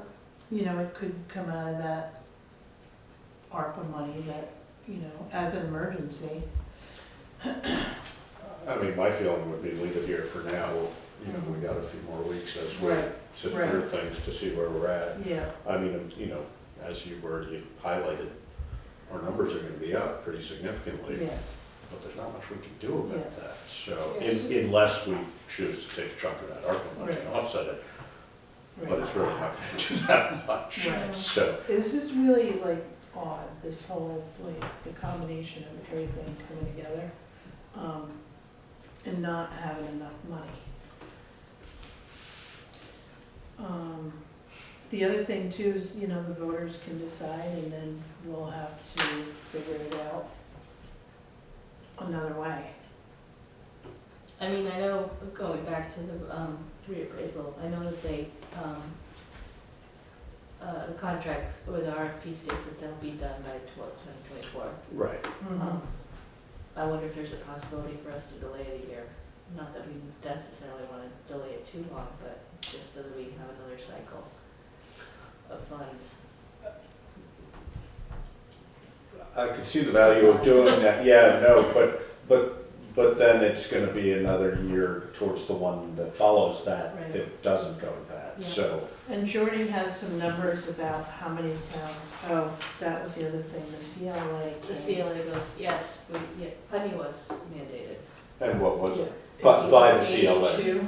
82. 82. Yeah, and the COD was at 21 or something like that. Yes. So which both is what, 20 is the, I believe 20 is when they're mandated. So either way, we would have been mandated. Yeah. Right, and Jordy had numbers too of how many other towns, I think he said 30 are mandated, Or at least. yes. Brattleboro was not, And like percentage. Jordy also said Stowe was like at 63% or something like that. Wow, Yeah.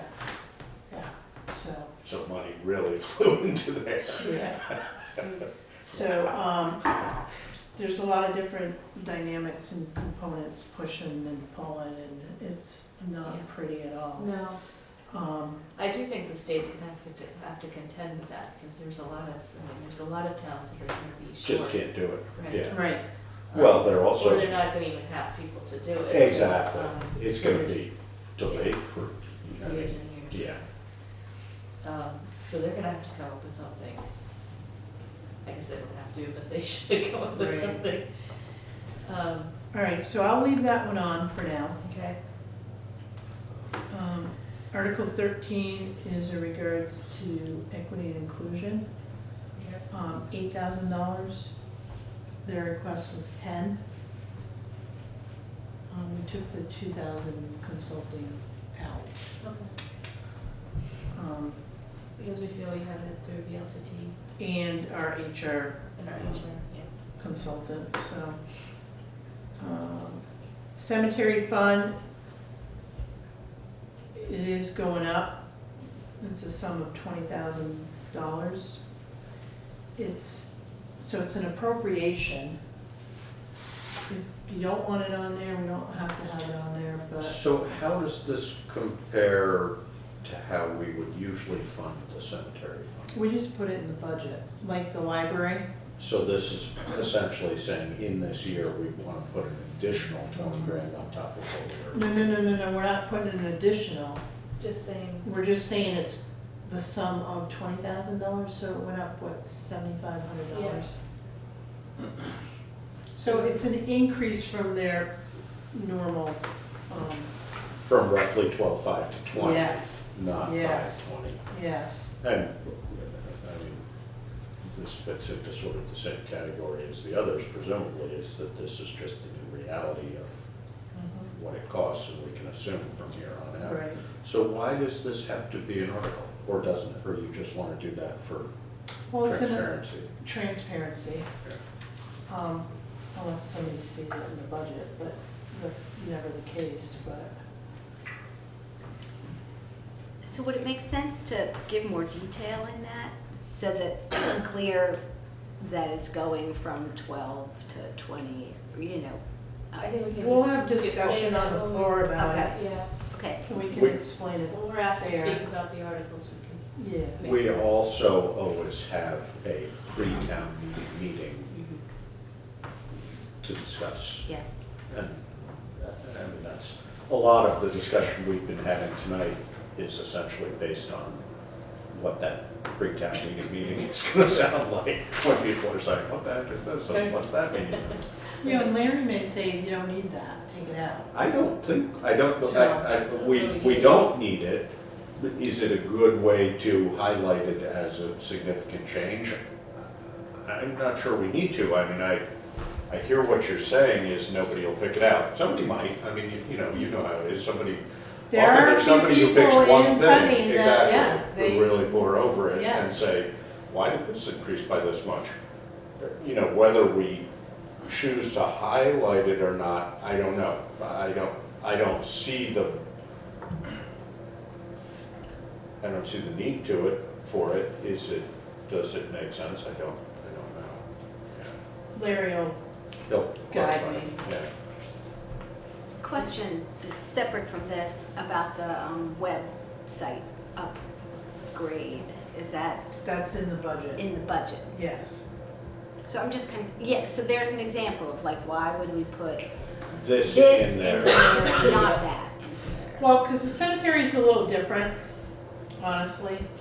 So they have a fund too, right? So and they're elected officials, so we appropriate the money to them. It's transparency, you know, it's like, and if they go over their budget, honestly, from their fund where they get interest on this CD they have, we should be taking money to replenish the general fund. So this is paid out of the general fund. It's billed to the cemetery, but it is paid out of the general fund. Kind of like the library too. So I do think it's important to recognize, though, that even without this article, the change is in, for the library, or not for the library, for the cemetery, is transparent because it's in the budget. It is in the. So it's not like we're hiding something and this is the only thing that's gonna bring it out. Right. It's just less visible than you might choose it to be because it's a big change. Yeah, Yeah, I'd be interested in what Larry's opinion is. Yeah. I can see it both ways. Yeah, Putting it definitely. in No, here it's hard to and know. keeping it in the budget.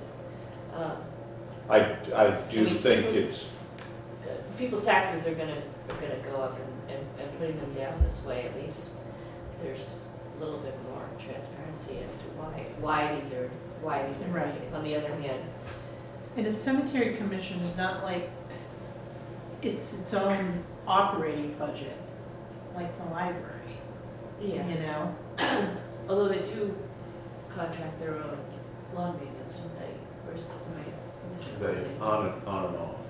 It depends. I mean, we've combined them in the past. Last year or 2 years ago, they went out and did their own bidding, which, Right. Okay. It's okay, because it's never enough. yeah. It's never enough. Right. But I do think it begs an answer to your question of why this and not, All of it. it's somewhat arbitrary, I think. I mean, this is a bigger number, but otherwise, you know, yeah, any single thing that we do a major increase on. I mean, there are major increases in the other part of the On budget. all sorts, yeah, all over the So- place, so, yeah. Yeah, see what Larry says. I'll see what Larry says, Okay. because it may come out, just, you know, this may dwindle Draft. down It's to draft. like, you know, 10, Yes. which would be nice. Sure would. 22 is a lot. 15, 16, 17 of the social service agencies, you know, Group A, Group B, Group C. So There was again, a- we're, yeah. Yeah, there was a comment from the board that maybe we should have articles for each one, but, you know, again, this is, I mean, so if we're going to, because we asked all new agencies to petition, right, and those are 18, 19, and 20. right? I don't have the language for them yet. So it may make sense to put them all out there since we are hopefully planning on revamping that anyway. Here's the thing too, it's up to the voters, you know, I mean, we put it in the budget normally, Right.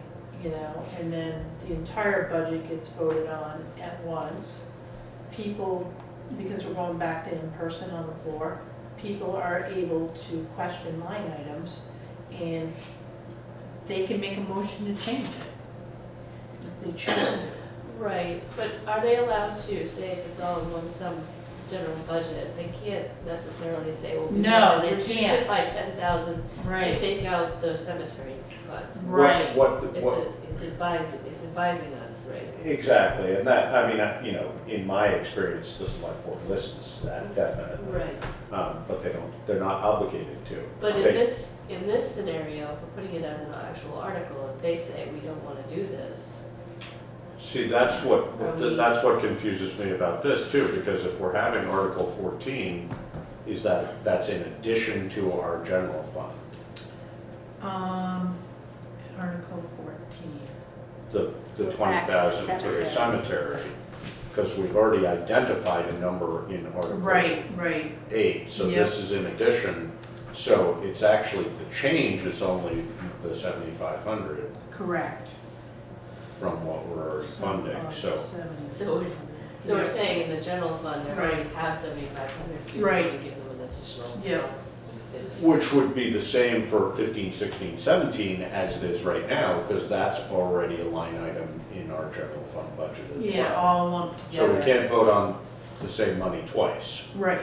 Right, So we have to either remove those from the general fund and have them Yeah. voted on.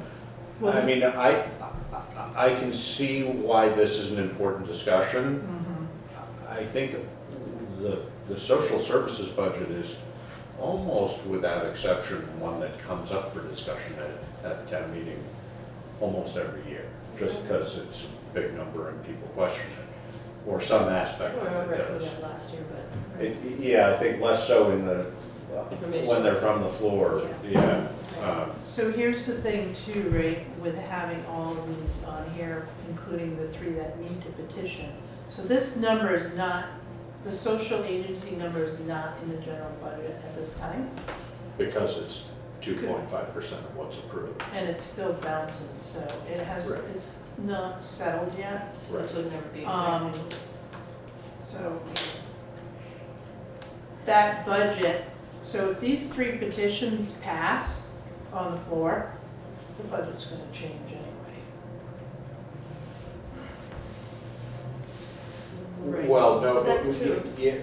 yes, but our general fund budget would not change. These would be added to it, Correct. which is typically that. Yes.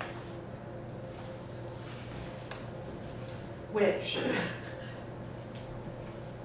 we would probably have to have an amendment to our original article for the general fund. Just because we have that, just because we have that policy? No, if we're adding money to the general fund, if those 3 articles that are being petitioned, Oh, let's just say they get passed, right? yeah. That changes, I'm not sure it does. I mean, I get your point, but they are in addition to, because they're individual In articles. the same way that the cemetery would add to. Be in addition Yeah. to. But it's important we need to know that, right, because we do sometimes adjust the general fund budget. We don't want to vote twice on the same money, so. no, I understand I'm where not you're sure, going I'm with not sure how that. that works. Yeah. Yep, No, I understand what you're saying. So here's a question I have about 18, 19, and 20. Is the request for appropriation to be added to a particular group, one of the three groups? Right, so are we requesting that next stage be added to Group A and requesting that Grace Cottage be added to Group B? You know what I mean? That's part of it, right? Yes. Yeah. Well, then it seems like those three things should go before. Yeah, we can't do that, Why? because we can't, I don't think we can amend that number. Well, I'm not sure how that works. But the reality is if these get added to a group, it dilutes the group. Well, Right. that's what's gonna happen anyways, isn't it? I mean, that's, Not, if you're, that's exactly why I'm questioning how this is, because if we're adding additional monies by having separate articles that add additional money, then it's in addition to the general fund. If this is a request to add to a particular group, then it just dilutes that group. We already have these are questions for Larry, because I'm Yeah, not right. sure. But, all of these are questions that currently would be governed by our social services policy. Right. So if we were to add these in addition, that would be diverging away. that would be keeping with our It policy, would be which keeping is with the our policy. problem of, one of the problems of our policy. Right, so I think if we were to put The them in. dilution. Yeah, Right. Right. So I think if we were to put them in town meeting itself, we would not be referring to this policy. In effect, we would be putting the policy aside and saying, we're going to appropriate a certain amount of money to be divided among these agencies, and this is the amount of money that we would raise, and it would be a fixed amount of money. right. Instead of referring back to this social service agency policy. And that would make that make sense. And similarly, the ones that are petitioning should probably be petitioning for a certain amount of money rather than be part of a social agency Yeah, but policy they that we're going to be don't know. revamping. They don't know what group they're gonna fall into, because we have 3 different groups. They don't Right. have to, they're just petitioning the town. So the town is gonna decide basically how much they're gonna give. But Well- we can't have those three groups be in a different category. These three of- individual. Yeah, the new Well, are we ones. keeping, so that's the question, are we keeping these categories or are we not? Well, they exist now. I mean, and for this year. Well, they existed for last year, they don't have to exist going forward. Well, except it's our policy. I mean, And- it's an adopted Until it policy. changes. Not that it's not, well, Right, and we yes, haven't but we changed haven't it. changed it. Right. So, But- I mean, these would all, the requests for these, as they currently stand, is to be included in our social service policy. So until we change that policy, the other huge risk of this is that, shall the voters of the town of Putney appropriate the social service agencies listed in Group A, X amount? Well, What's it- so-and-so raises their hand and says, I want to give 25,000 to each of those groups. Suddenly we have a $75,000 line item that we hadn't, Sure.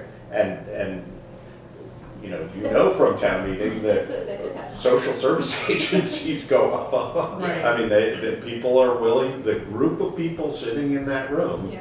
is willing to support things Yes. in surprising ways. And I'm not arguing against doing something along these lines. It's just, there's definitely some risk involved that Sure. all of a sudden we end up with a social service budget that's twice what we've ever had in the past because the voters voted on it. Right. So Right. Well, then that's a maybe we real should- risk. So what's the alternative? Stick with the policy and they decide, we either decide or it's voted whether they get included in the policy. Wait, say that again. So we have a policy that we follow, which Right, and it's a limits our social percentage. service, It's a exactly, percentage. 2.49 or whatever. Right. 2.5%. 2.5. So Yeah. 2.5 of whatever the general is voted on for our Right. budget goes to social services. So we know how much that's gonna be Right. when we go into town meeting. Right, If you have separate articles that don't have exact numbers filled in, or even if they do have exact numbers filled in, but they aren't filled in, that can be voted to be amended from the floor. No, So those blanks would have numbers in them, Joe. No, I know, but they can still be voted to be amended from the floor. Yes, they can, yes. Whereas the general fund, I can't remember exactly how you amend the general fund from the floor. It can be amended up or down, but Right. as somebody pointed out, that doesn't mean that it's decided what exactly it goes to or doesn't go to. It's Yeah, the not ultimate number the is- purview of the select yeah. board.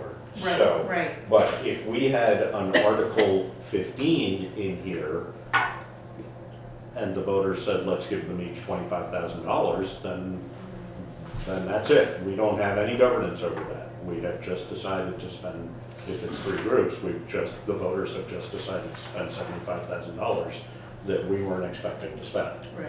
So,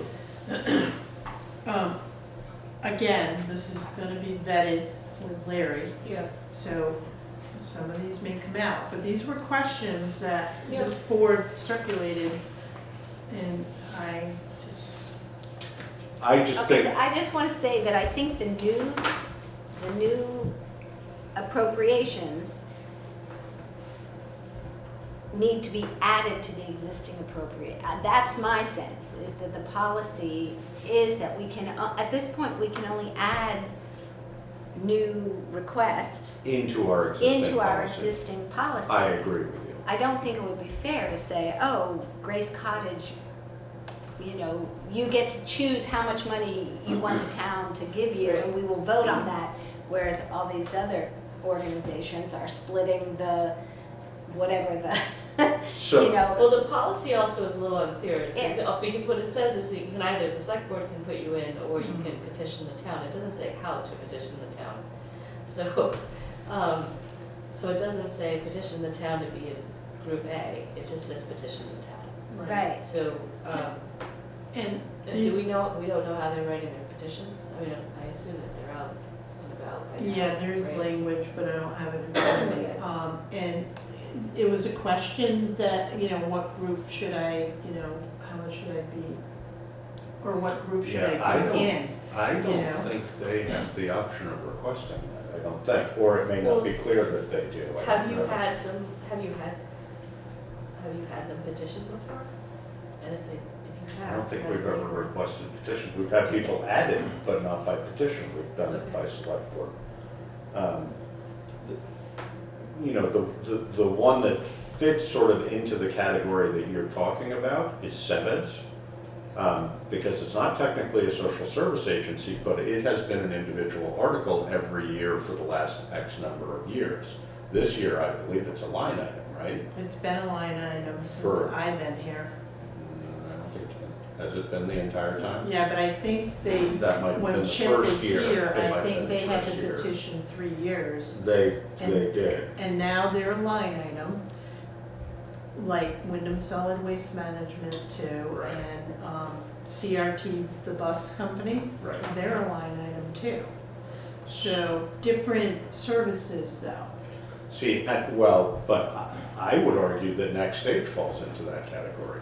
Because for me personally, I may be wrong, and I may not understand exactly what Next Stage does, but I don't see how Next Stage falls into the category of social services. They're not a social service provider, they're an arts institution. So if they want money from the town, they should be petitioning not within the social service agency unless they can make a clear argument that that's what they do, which I think for them is a problem. I don't know. Winston Crowdy and Grace Cottage, there's no question about Right. that. I think which category those go into falls on to the select board to make the decision. But CEMED says that question has come up with CEMED, should they be in the social service agency? And the answer has been, at least anecdotally, a debate, because we haven't specifically voted on whether they should be a social service Right. agency, is that no, they're a separate entity. Let me look back, because it's gonna be in the town report. And they would have had to petition for 3 consecutive years. But we also have a budget area for cultural, which would be next stage. If they were to be a line item in the budget. So then, but I think that would, for me, would bring up, so if that's the case, I don't know how we allocate that money. I don't remember ever having a discussion about that. But why wouldn't we have a cultural services agency policy and distribution, you know? Yeah. I mean, in theory, we could have 6 different places come for that, you know, at least. Sandglass and. Exactly. Yeah, and, Right. yeah. Yellow Right. Barn and. Yeah. In the concerts like out in the common here, Yeah. I know there's like $1,400 in the budget to support that under In our cultural. budget. Yes, Yeah. in the general fund operating budget, Okay. so. I don't know. It's a wacky policy. It is a wacky policy. Yes, and it's bound by perimeters that are meaningful. And it's not I'm not saying it's the right No, policy, I take your point on that. but you just,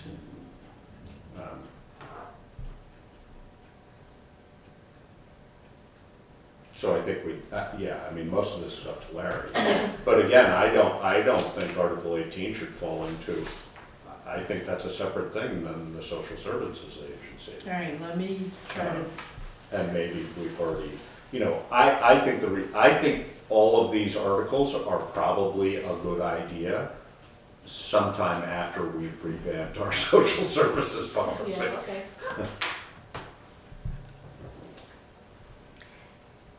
I'll talk So- to Larry and I'll just, See what I'm gonna simplify things Yeah.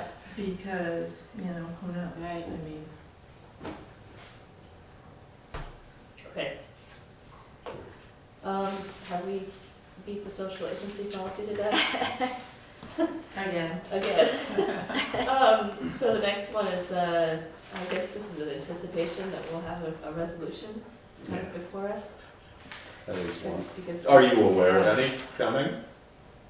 I'm not aware of any right now, but it's too early to say. Okay. They always come at the very last Yeah. minute, Yeah, so, yeah. So that's kind of what I have right now, but it's a work in progress. I expect it's gonna change as we redefine it, you know. Refine it, I should say. right, okay. But, yeah, don't lose any sleep over that document. Alrighty. I will for you, how's That that? sounds good. Oh. So, is there any public, I'm sorry, Mr. Fairman, your hand's up? Thank you, Madam Chair. Pardon me. Coming back to the article about funding the cemetery budget, this probably is in response to my raising back at your meeting on September 21st that while the town report, in the town report, the cemetery commissioners say that actually the estates of the people buried there are responsible for the gravestones. This, in fact, is not true, and state law requires that gravestones be maintained or replaced. And I met with them afterward, and they said this is going to take some additional money. Now, the reason I mention it here is because if you make it a separate article, then voters, of course, are free to vote against it and defeat it. Now, in the case of an expense that is required by Vermont statute, I'm guessing that voters do not actually have the right to decline to spend the money. And I'm simply raising this as a question that you might wish to raise with your attorneys as to what situation would the town be in if state law says you have to spend the money and the voters say we're not going to spend it. Thank you. Okay, Thank you, Howard. It's an important point. Yeah. Okay. Okay, so you're gonna get with Larry, and we'll see that document again, I'm sure. And I think that highlights the importance of the select board's ability to decide. I mean, Right, you know, the voters could say, we want to cut the cemetery budget to nothing, right, but they can't, Yeah. because we Right. have to. But they could say, okay, well, then we're decreasing the general fund by 20,000, and you guys figure out where that money is coming Right, from. right. And Yeah. that's- and that's not what we wanna do. No, but we'd rather do that than have them say, Say, you you can't know, fund the no cemetery cemetery. fund, and Right, then we have a problem. This Right. statute tells us, right, otherwise, yeah. yeah. All right, is there any other public comment online about the draft articles? Doesn't look like it. All right, so I know, next, it's a lot of stuff tonight. it's okay. Next piece is the hybrid meetings change in January 2023. So the emergency order that was extended Act 78 temporarily changed Vermont's open meeting law to allow for remote-only meetings. And the law is changing as of what date? It was January, I want to say 15th, where is that? I I have it.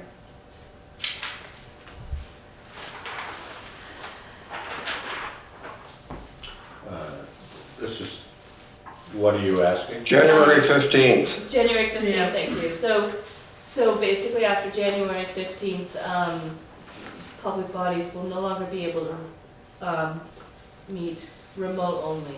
So there will always have to be a physical presence. That does not affect the select board so much, but it may affect other public meetings, public body meetings. So is there other discussion that we wanted to talk about? So just one thing to, there's a question section here, and it says, do we have to hold hybrid meetings?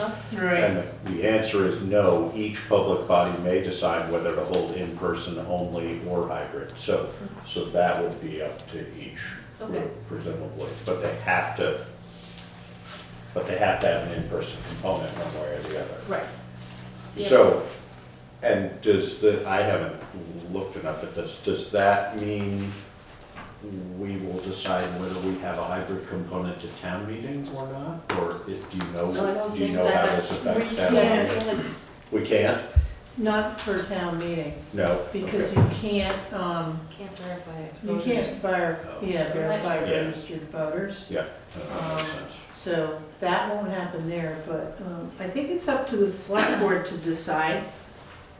I mean, my understanding was that even what we're doing is we're reverting back to the law that stood, and at that time, Right. we were allowed to have hybrid meetings at that point as well. It's just that Previous to COVID, yes, it was we just that just we never did. knew there was So such a members, thing. so members could have called in as long as they were able to easily identify themselves and hear all of the meeting recipients. They were allowed to call in.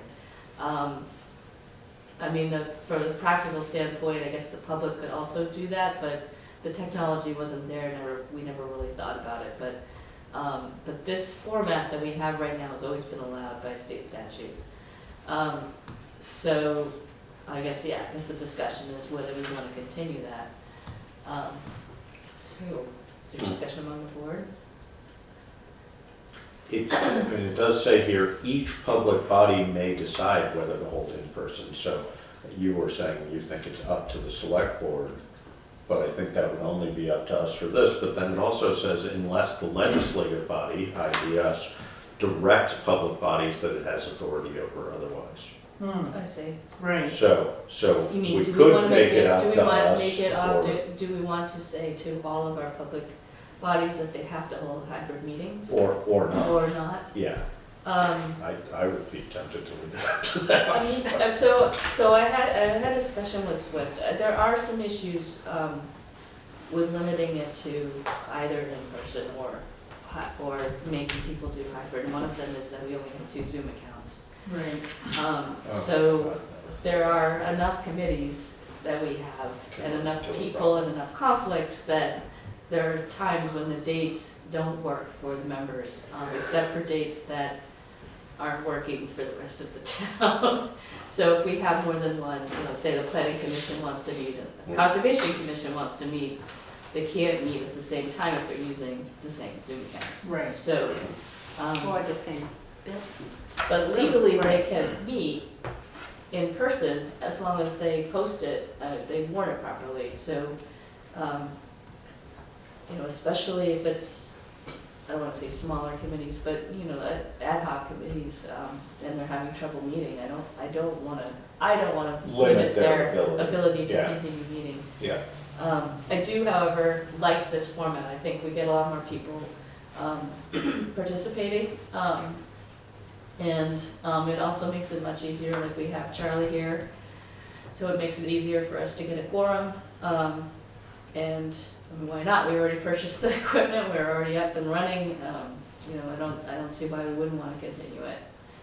But that's just me, so. And you're talking specifically for select board meeting? I like this meeting, I like this for select board meetings, and I wouldn't wanna. Yeah. But I wouldn't wanna tell people that they had to do one or the other necessarily.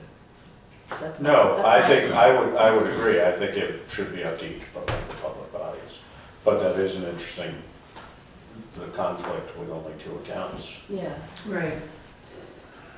first come, first serve. I don't know. right, Well, the arm wrestle. Yeah. Yeah, and you know, people can get bumped out of a meeting if Right. somebody doesn't realize that it's already scheduled. And that Um, has happened. I have a question for the board. So we have a policy, you know, for meetings, usually it's here. So does that mean committees can meet in other locations, or? I mean, when you say we have a policy, do we have a select board policy for meetings and like we say they have to be here? Are you sure? Yeah, we have a designated area, I mean, a designated public space Yeah. that we meet, and it's usually town hall, it could be the library, but if it's a special occasion. I would think that would be a statutory question, because I don't know whether, if you have to have a public component, which this clearly is saying, does it have to be, where does that location have to be? I don't My know. understanding is that it only has to be in a public location that is easily accessible to the public. So- ADA, Not, Well, ADA. reasonably accessible to the public, Mhm. let's say. So the library would be one, the fire station would be Yeah. one. I mean, that makes sense to me. I don't know whether it's clearly defined or not, but. I'll have to look, because Yeah. our annual, where we designate where we're gonna post agendas, and I thought Meeting Place was on that list too. I'll have to, I can't recall, but. Well, and this is an extreme example, but say the BCA is gonna meet Right. to go over a grievance. They can meet here, but they also frequently post a meeting because they're all gonna meet at the person's house. And since they're all it's a That's quorum, true, as they long have as to it's post it. specifically- They have to say, yeah, we're gonna meet at so-and-so's house to go through their this. house. Yeah. So as long as they're posting a location there and people are able to get there. Yeah, so special meeting too triggers like Different set of laws. a set different of date rules. of the Yeah. meeting, a different place for the meeting. So we're gonna have to look into that a little more. Okay. Because that would be, yeah, no, that's a good example, but I think you're right, that would be a special meeting. Right, But maybe every BCA meeting is a special. What's BCA? right, Board Board of of Civil Civil Authority. Board, right, okay. yeah. Swift? Hi, just 2 pieces I want to clarify. So the state is 100% changing their expectations, no fully remote meetings Yeah. after January 15th. Okay. And then the other question, or just clarification, and I guess we just don't necessarily have it yet, is about this public space piece, because the Equity Committee is considering having our meetings at Sandglass at a time when there is another meeting, and actually using someone that has access to a Zoom account, using Sandglass's Zoom, that we would share that link in the same way we share the links on the our agenda usually, because I think right now it actually doesn't overlap with another meeting, but there was a chance that it might on Thursdays. So And yeah, I think we do need this clarity, because everything I've heard is that as long as it's someplace public. Like, I think we had a meeting once on Elena's front lawn, and then it got canceled, but it was a public acceptable place that was Yeah. hostable. Yeah, my understanding is it's any public place, but I think we should probably get clarity on that. And what defines a public place. Right.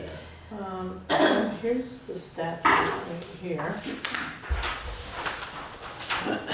But Karen, do we need to take action on this? No, I think it's for educational purposes, and I think we need to, Yeah.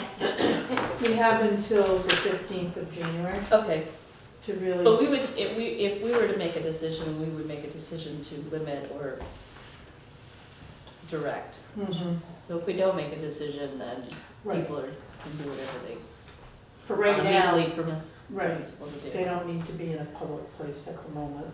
Okay. Swift, do you still have your hand up? Sorry, no. I know, Okay. right? Mr. Fairman? Madam Chair, thank you. Let us say that a committee, a Town of Putney committee, decided to have a meeting at Sandglass Theater, which is a private property. There's no doubt that the Vermont open meeting law would require that the public have free access to the property for the purpose of that meeting. Now, that might, of course, in some cases, cause some concerns of the property owner, but certainly under the Vermont open meeting law, if it's a public meeting, the public has access regardless of where the meeting is, because otherwise that would defeat the purpose of the Vermont open meeting law. Thank you. Okay, thank you. It would be a question for passive though, Mhm. Yeah, whether if well, there are that's true. public meetings in private places. Yeah. A place like Sandglass is a gray area too, because it's public Public. sometimes. Right, But if somebody were to fall on the ice outside, right. Yeah, is that our problem? right, Sandglass's problem? right, sure. Okay. So those are considerations too. Yeah. Okay, so do we have any other discussion? Select-board have any discussion on that? I'm sorry. I'm sorry, is that Swift?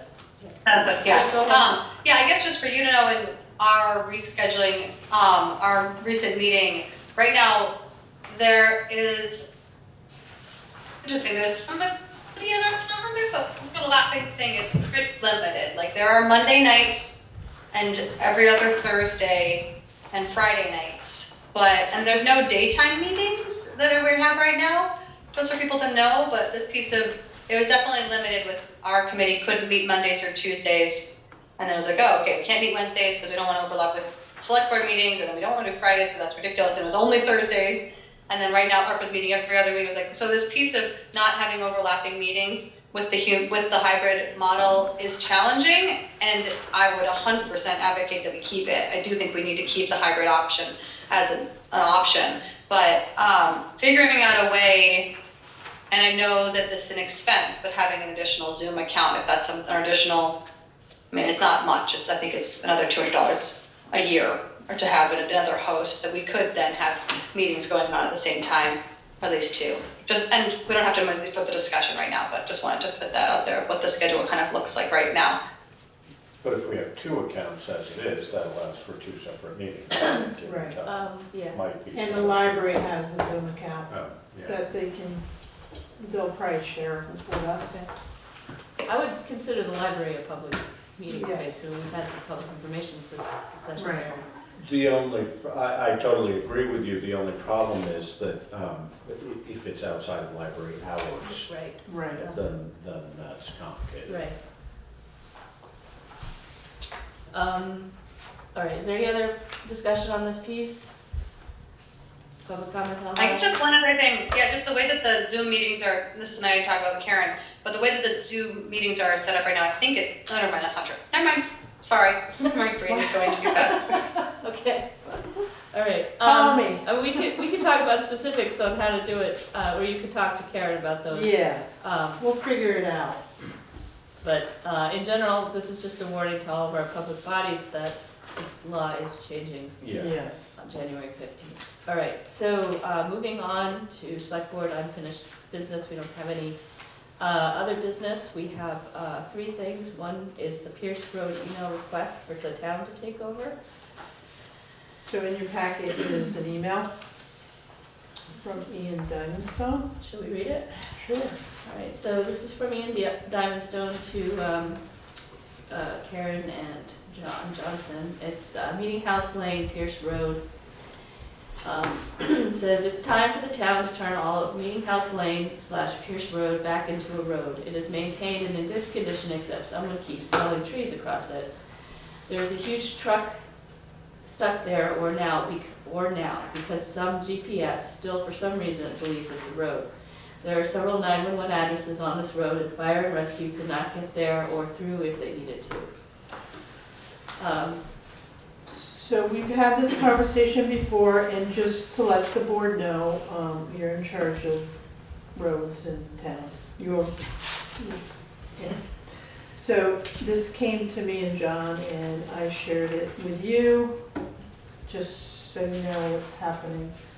And then I responded to Mr. Diamondstone and copied Eileen with the process on how to make Pierce Road and Meeting House Lane a town road. It's currently a class 4, class 3. It's a 4, I believe. It's a 4, That's that's what right. people think, right? Yeah, Yeah, well, yeah. because Meeting House Lane is private, Yeah. and so that road needs Where to... is this?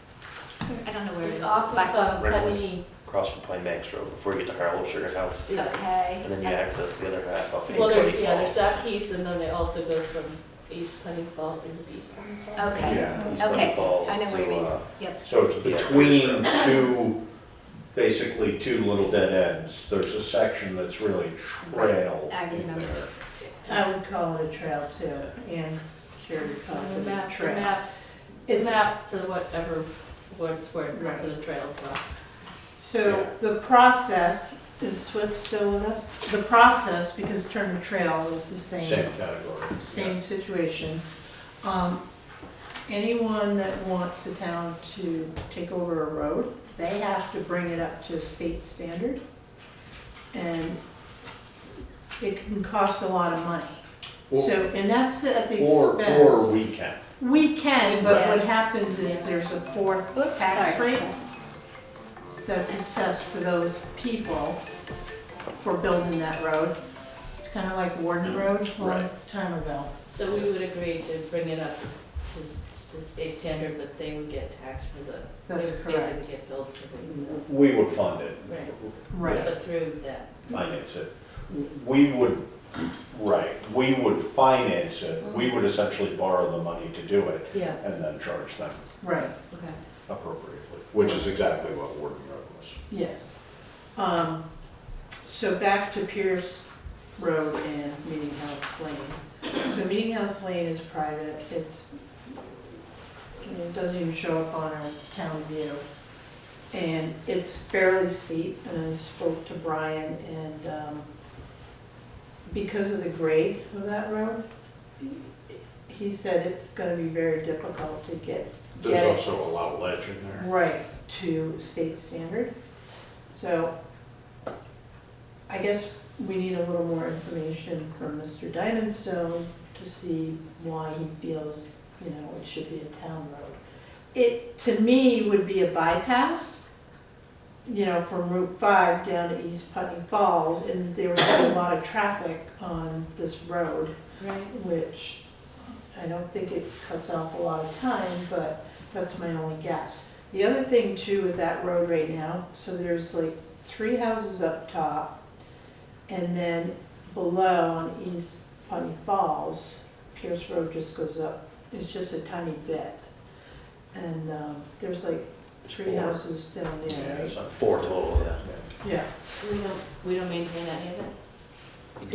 Pierce Road, so We maintain the first Yes. 150 feet. maybe, right to if that. Mr. Diamond Stone's driveway, pretty much, that's it. That's it. Okay. Yeah. So we can, that's a public road, Yeah, town road. Okay. yeah, that is a town road, it's very short. And then, there are parcels that abut Pierce Road and Meeting House Lane, if it were up to go all the way through. If there were future development up there, it might make sense, but again, with the grade, I don't know if you could get it up to state standard. It would require, You could, it would just be, Yeah, I guess you can always do something. yeah. yeah, it's gonna And it- require a lot of drainage, you know, like Josh said, there's ledge up there. From the 2021 rainstorm, it washed out quite a bit, Yeah. quite a bit. It was a town road at one time, and then it was, I believe, and then it was thrown up a long time ago. Right, I don't know when, but I think there was, but it's been a trail for decades, if not generations, certainly. Been a Jeep trail essentially. right. But it did go through at one point. It may sort of predate roads in a way, but I don't know. Yeah, I just, that's a funny one. Yeah, we've looked at it pretty hard. Well, yeah, when Mr. Bain was in here, we circled around with him again, because I know when Cynthia was here too. We went into Yeah. it pretty in depth. So this is like the third or fourth time that this road has come in. And we got DOT involved at that point too. The state came and looked at it with us. And Yeah, I don't remember exactly.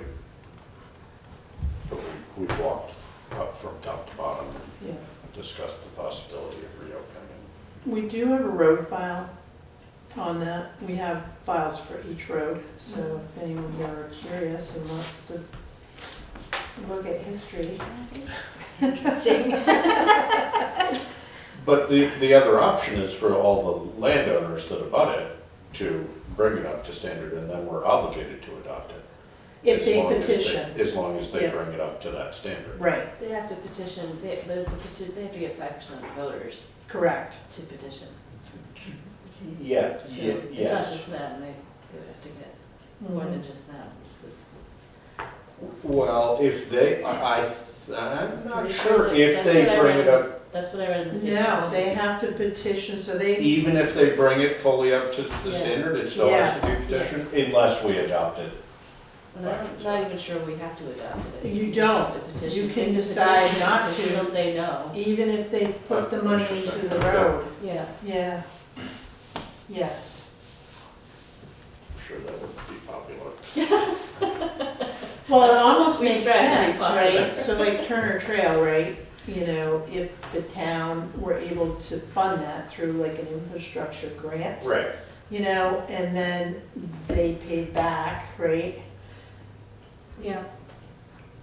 You know, and then you take it over. I mean, I wouldn't think it'd be worth it to the residents that are there right I now. would- If, but like you said, if they were gonna develop part of that Right. land, There's Then not it a might lot be of developable land up in I there. don't know what the terrain is. Well, there's one parcel that There's parcels. abuts, it's 48 acres. That's sort of landlocked in, It's not. between- No, it actually abuts East Putney Falls Road and Meeting House Lane. Oh, There's yeah. 48 acres, so, you know, there's another piece that's 18 acres. That could, it's all rural residential, so minimum 2-acre lots. Right. And then the third lot is 8 acres and it abuts Meeting House Lane as well. So, you know, in the future, it could be, maybe, potentially could be developed if, you know, at that time, I'd be looking at maybe. I mean, it's pretty far from the center of town, so it wouldn't, Right. it's not, You wouldn't be able to put a lot of lots in there because you'd have septic and well, right? and it's bunny. I mean, they're on a 40-acre lot, I'm sure you could perk it. Well, that road is like the grade, I can just imagine, I mean, I walked up there, Yeah. but. Well, plus everything east of 5 dumps right, that's why it washed Right. last year, because it all comes down, Right. dumps right onto it. So, this is just a matter of information, Yep. because it did come to me, but I'm sharing it with the board. Okay. Is there public comment online about Pierce Road? Any further discussion on the board? All right, next is pre-strive email from Deb Goldman. So, you'll received an email. We also have pictures here of the culvert on River Road.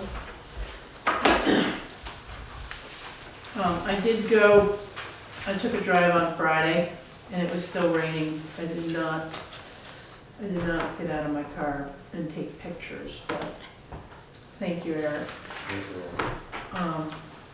And it was, it wasn't running as fast as this, but nevertheless, so you can see the culvert, the water's right to the top. So what's the relationship between the location of this culvert and Oh, here, let me, Priest Drive? So here you go, I should have put these out for you. Here you go. it's like right, it's in her, it's like next to her property, right? So it's like, where is she? Here's Priest Drive. This is, So it's like right Yeah, here, So, and it goes, so it's it's right right here. three corners, right? Kind of goes like this. because that's Jonathan Bevan's house right there, Right. so it's right here. And then Unfortunately- the stream is like right here. Yeah, it doesn't show the stream because it's a perennial stream.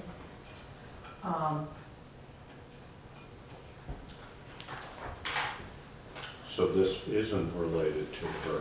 I mean, her concern in the past has been water coming off of Priest Drive Right, and she down was, into yeah, here. so she was talking Right. about this and then backing up. Yeah. Okay, so I read that email, but we don't have a copy of it here, I don't think. do we? Here. I have a copy, but I didn't print it out. What is her concern? She's stating that the culvert's completely failed. She has a lot of concerns, but that was the one that, as far as River Road is concerned, that she feels that the culvert has failed and that it's undercutting on the Connecticut side of the road, and that the road might collapse because of that. And you went and looked there? I did. I took a look. So this picture here is the end of the culvert. It's the inlet. And, Is the inlet? This is the inlet? yeah, right, You can see the picture of the outlet. That's a so 5 foot, or would we say 5 or 4 foot it's culvert? 4 foot, This is the outlet. Yeah. yes. So I had Brian in my office yesterday, and I went over these pictures with him. And he is aware, this is the other culvert that's on the schedule. Yeah. Yes. When he saw this picture here, so, Yeah, I can't quite tell what that, yeah, it looks Well, like, I think it's the culvert and then we're looking at undercutting of the culvert, right? right, It looks like they're like the leaves clogging the inlet. Well- so this is the inlet again? Yeah. So the culvert has failed at that inlet end. Yeah. That's collapsed up is what it looks like. That's just a right? different, where you're seeing that, it's just a different angle looking into where the culvert is. So could you tell, is it just, I mean, it looks like it might just be sort of the first 3 feet of it that's like this. It's hard, because it's clearly, on the outlet, it's clearly Right. coming That's out. right. Yeah. But that's a big culvert, Oh, yeah. So there's a lot of water built up there, not going through. So Jonathan Bevins, and I've spoken to him a couple times, and he has cleared debris away from there when it's there, okay? Yeah, he should certainly be cautious when it's in flood state, because you get something to that thing pretty quickly. So, again, Brian's seen the pictures, he was surprised to see the culvert. Actually failed. Well, It's not filled because water is going through. No, but So- here, but structurally it's failed, I mean, that, Yes. you know, So Oh, a year yes. ago, we had the storm from July, right. and he would have checked this culvert. So from last year to now, It changed. it changed. He doesn't quite understand how or why. Yeah.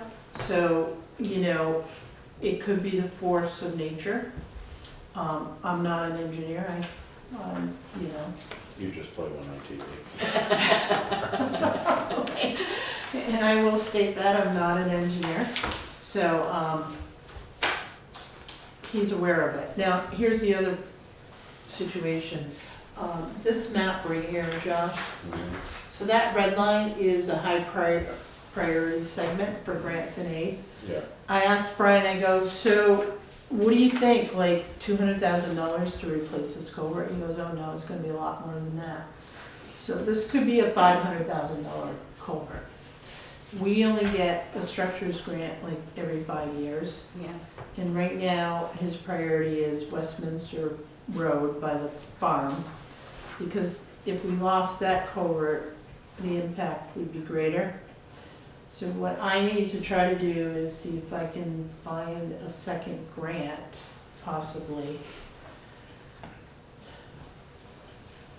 And then we have to have matching funds, is the other thing. Well, again, it looks like, and it's hard to tell with this much water in it, but it looks like, I mean, I'm not looks sure like if it should it's. be, it looks like it's only the first portion of it Right, that's really actually crunched up, so. Or plugged. Well, yeah, hard to say. I'm not Does have sure if water you running can, inside of it, right, if you can open it up. underneath the culvert. See, and I'm wondering how much, you know, scour underneath we might Right, have. well, that's what I mean, you know, Yeah. if it's scouring that first 3 feet and then it hops up, because again, on the outlet side, it Right. looks like it's fine. Right, But the outlet, you see where it's running down the side of it? Oh, that's the outlet This is the also? outlet. That's the Oh, outlet. okay, This is the so I outlet. didn't, yeah, I see, yeah. It's running, Oh, obviously, So it along, okay. could, it could Yeah, yeah, eventually yeah. undercut the road, yeah. take the color with it. but maybe that would change if it was clear, you know, If, whatever. it if is. up above was Yeah. managed more, yeah, huh. Because this, that looks like a pretty new culvert there, but looks can be deceiving. Right, Anyway, so it's So definitely Brian's- undersized, yeah. you know, we know this. Prioritizing right now is gonna be, you know, I rely on Brian, you know, to make that decision, so.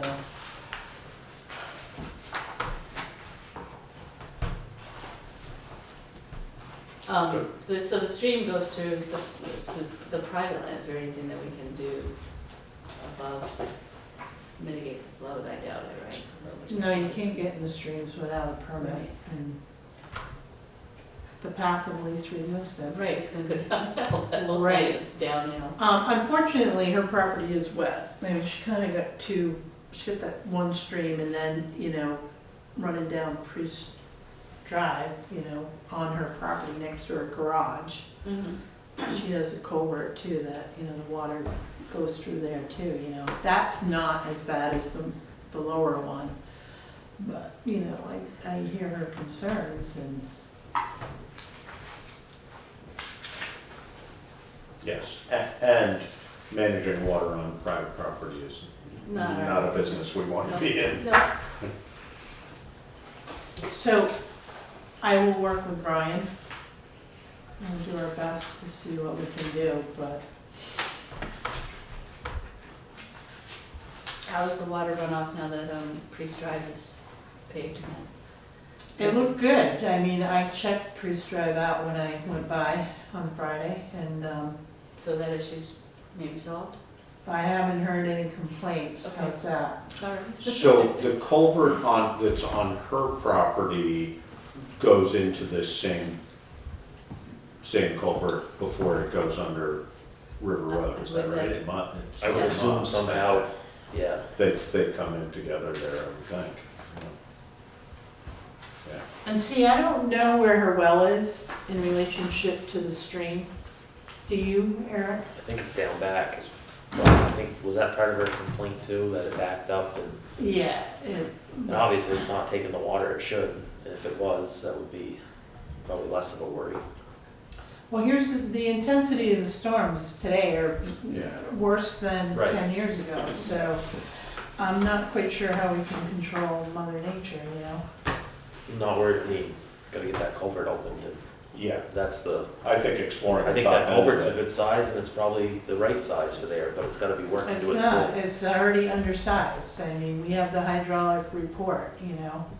But still, you gotta, Well, it's functional if we could get it. Yeah, we're working. gonna just open it up and, you Yeah, know, no, and if you could, you know, with either a membrane or a tight pack, you know, clay soil or something, you might be able to get it, stop it from undermining. right. But a really high profile storm like the one that we had in whatever. that Is is, gonna is overrun gonna it. overrun that, Yeah, no yeah. matter what. Yeah. Now it will. Yeah. It is compromised, I'm not No, but even so, I mean, if- arguing that, you know? a lot of water runs down that hill, so, Right, but just like the other one, the reason that one failed is because it plugged. yeah, So Exactly. if we can prevent this from yeah, plugging, yeah. I mean, you're gonna have a lot yes, less it should issues be if that's charted taking for- 5 feet, you know, Yeah. of water. Yeah. Okay, have we Yeah.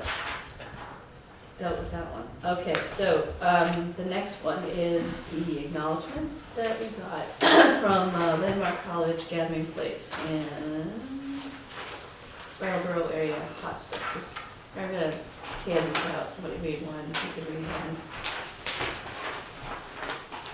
Yeah. Keep you awake again? You can read that one. Perfect. Okay, why don't you go first? Okay, this, what am I reading? I don't even know what I'm reading. I'm not sure which one you got. A landmark, something Oh. from Oh, Landmark. yep, good, that's perfect for you. Okay, I'm writing to make you aware that Landmark College has recently purchased the property at 10 River Road South. This purchase is a continuation of our efforts to attract talented individuals to become part of both the Landmark and Putney community as faculty and staff. As we've mentioned to you previously, we have lost many highly desirable candidates for lack of housing in the area. Despite our not-for-profit status, the college continues to pay taxes on several properties acquired in the recent past. As Landmark will continue 10 River Road South's current use as rental apartments for the foreseeable future, we have no plan at this time to request a tax exemption for the property. As I mentioned in a letter to you in August, we would be very happy to participate in any discussions, task forces, or committees surrounding the issue of housing in the area. If you have any questions regarding the foregoing or any other matter, please reach out to me, David LaValle, CPA, Vice President for Administration and Finance. And that's presumably Alice Holloway's property, right above. Yes. It's the blue house on the Maze. corner. Alice, Sorry. yes, the blue one. Yeah. Do you know the new, have you met the new I, financial director? no, I don't. No, all right. I mean, I know who he is by sight, but that's up So maybe I'll give him a jingle, because we do have that housing workforce, and I think it would be important to have someone from Landmark on it. Yeah, that'd be good, Yes, because they are being affected right now. yes. A And month or two. I mean, they purchased that parcel that was on Warrants as well, so. Right. Yes, yeah. Brattleboro Area Hospice, dear friends of hospice. Your generosity makes a difference. Your investments in Brattleboro Area Hospice, VIII, helps provide comfort and care to individuals and families facing death. The volunteer-based services we provide to the greater Brattleboro community for living and dying well are possible due to your ongoing support and generosity. You enable us to, free of charge, work with families, friends, neighbors who are struggling with complex challenges of illness and death. Your gift reflects the values that are the cornerstone of the VIII programs: respect, kindness, decency, dignity. You join the staff, volunteers, and donors of VIII in helping to provide the best end-of-life experience to our clients. On behalf of those who we have and will benefit from your support. We are deeply grateful. Sincerely, Ellen Smith, Development Director.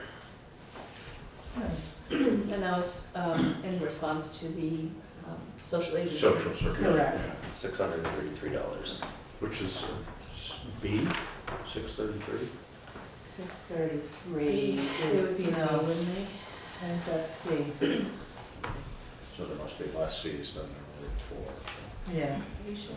I think it's a B. Dear friends, the Sorry. Gathering Place is most grateful for your recent appropriation in the amount of $633. Thanks to this generosity, we can celebrate together as we welcome the adults with disabilities, elders, and their caregivers into our multifaceted adult day program. Remember, these funds help us provide so much. Programming designed to stimulate, entertain, and nurture creativity, independence and support for families who want the best for their loved one, opportunities for fulfilling, meaningful relationships at every stage of life, clinical oversight of medicine, nutrition, physical activity, intellectual and social engagement. Thank you for your support as we work together to sustain and develop this critical community resource. With gratitude, Maggie Margaret Lewis, Executive Director. And that was also the social agency. Yes, Yes. and that is definitely group C. Okay. It is? Yeah, because B is like 4,000 something. Really? Yeah. Okay. Do you have any comments on those? Any online comments about those letters? All right, does anybody have any other closing comments on the select board? Online? Other business or closing comments? Okay, I think we are going into executive session. Before we do that, our next regular meeting date is January 11th, 2023 at 5:30 p.m. You mentioned you'll be having another meeting. Are you? I'm just gonna play it by ear. Okay. Because I have to get ahold of Larry. All right, so, I don't know if I'll have answers before okay. January 4th. Okay, so I think that's a warning to keep January 4th open if you can. So I'll make a motion that we enter executive session under VSA 313, Title I VSA 313A3, appointment or employment or evaluation of a public officer or employee. The public body shall make a final decision to hire or appoint a public official or employee in an open meeting and shall explain the reasons for its final decision during the open meeting. Okay, is there a second? Second. It's been moved and seconded to go into executive session under Title I VSA 313A3. Any other further discussion on the board? Okay, hearing none, all in favor? Aye. All opposed? All right. Are we going to make a decision? Oh, we're inviting Karen in, and I don't think, we're not making a decision, No. so.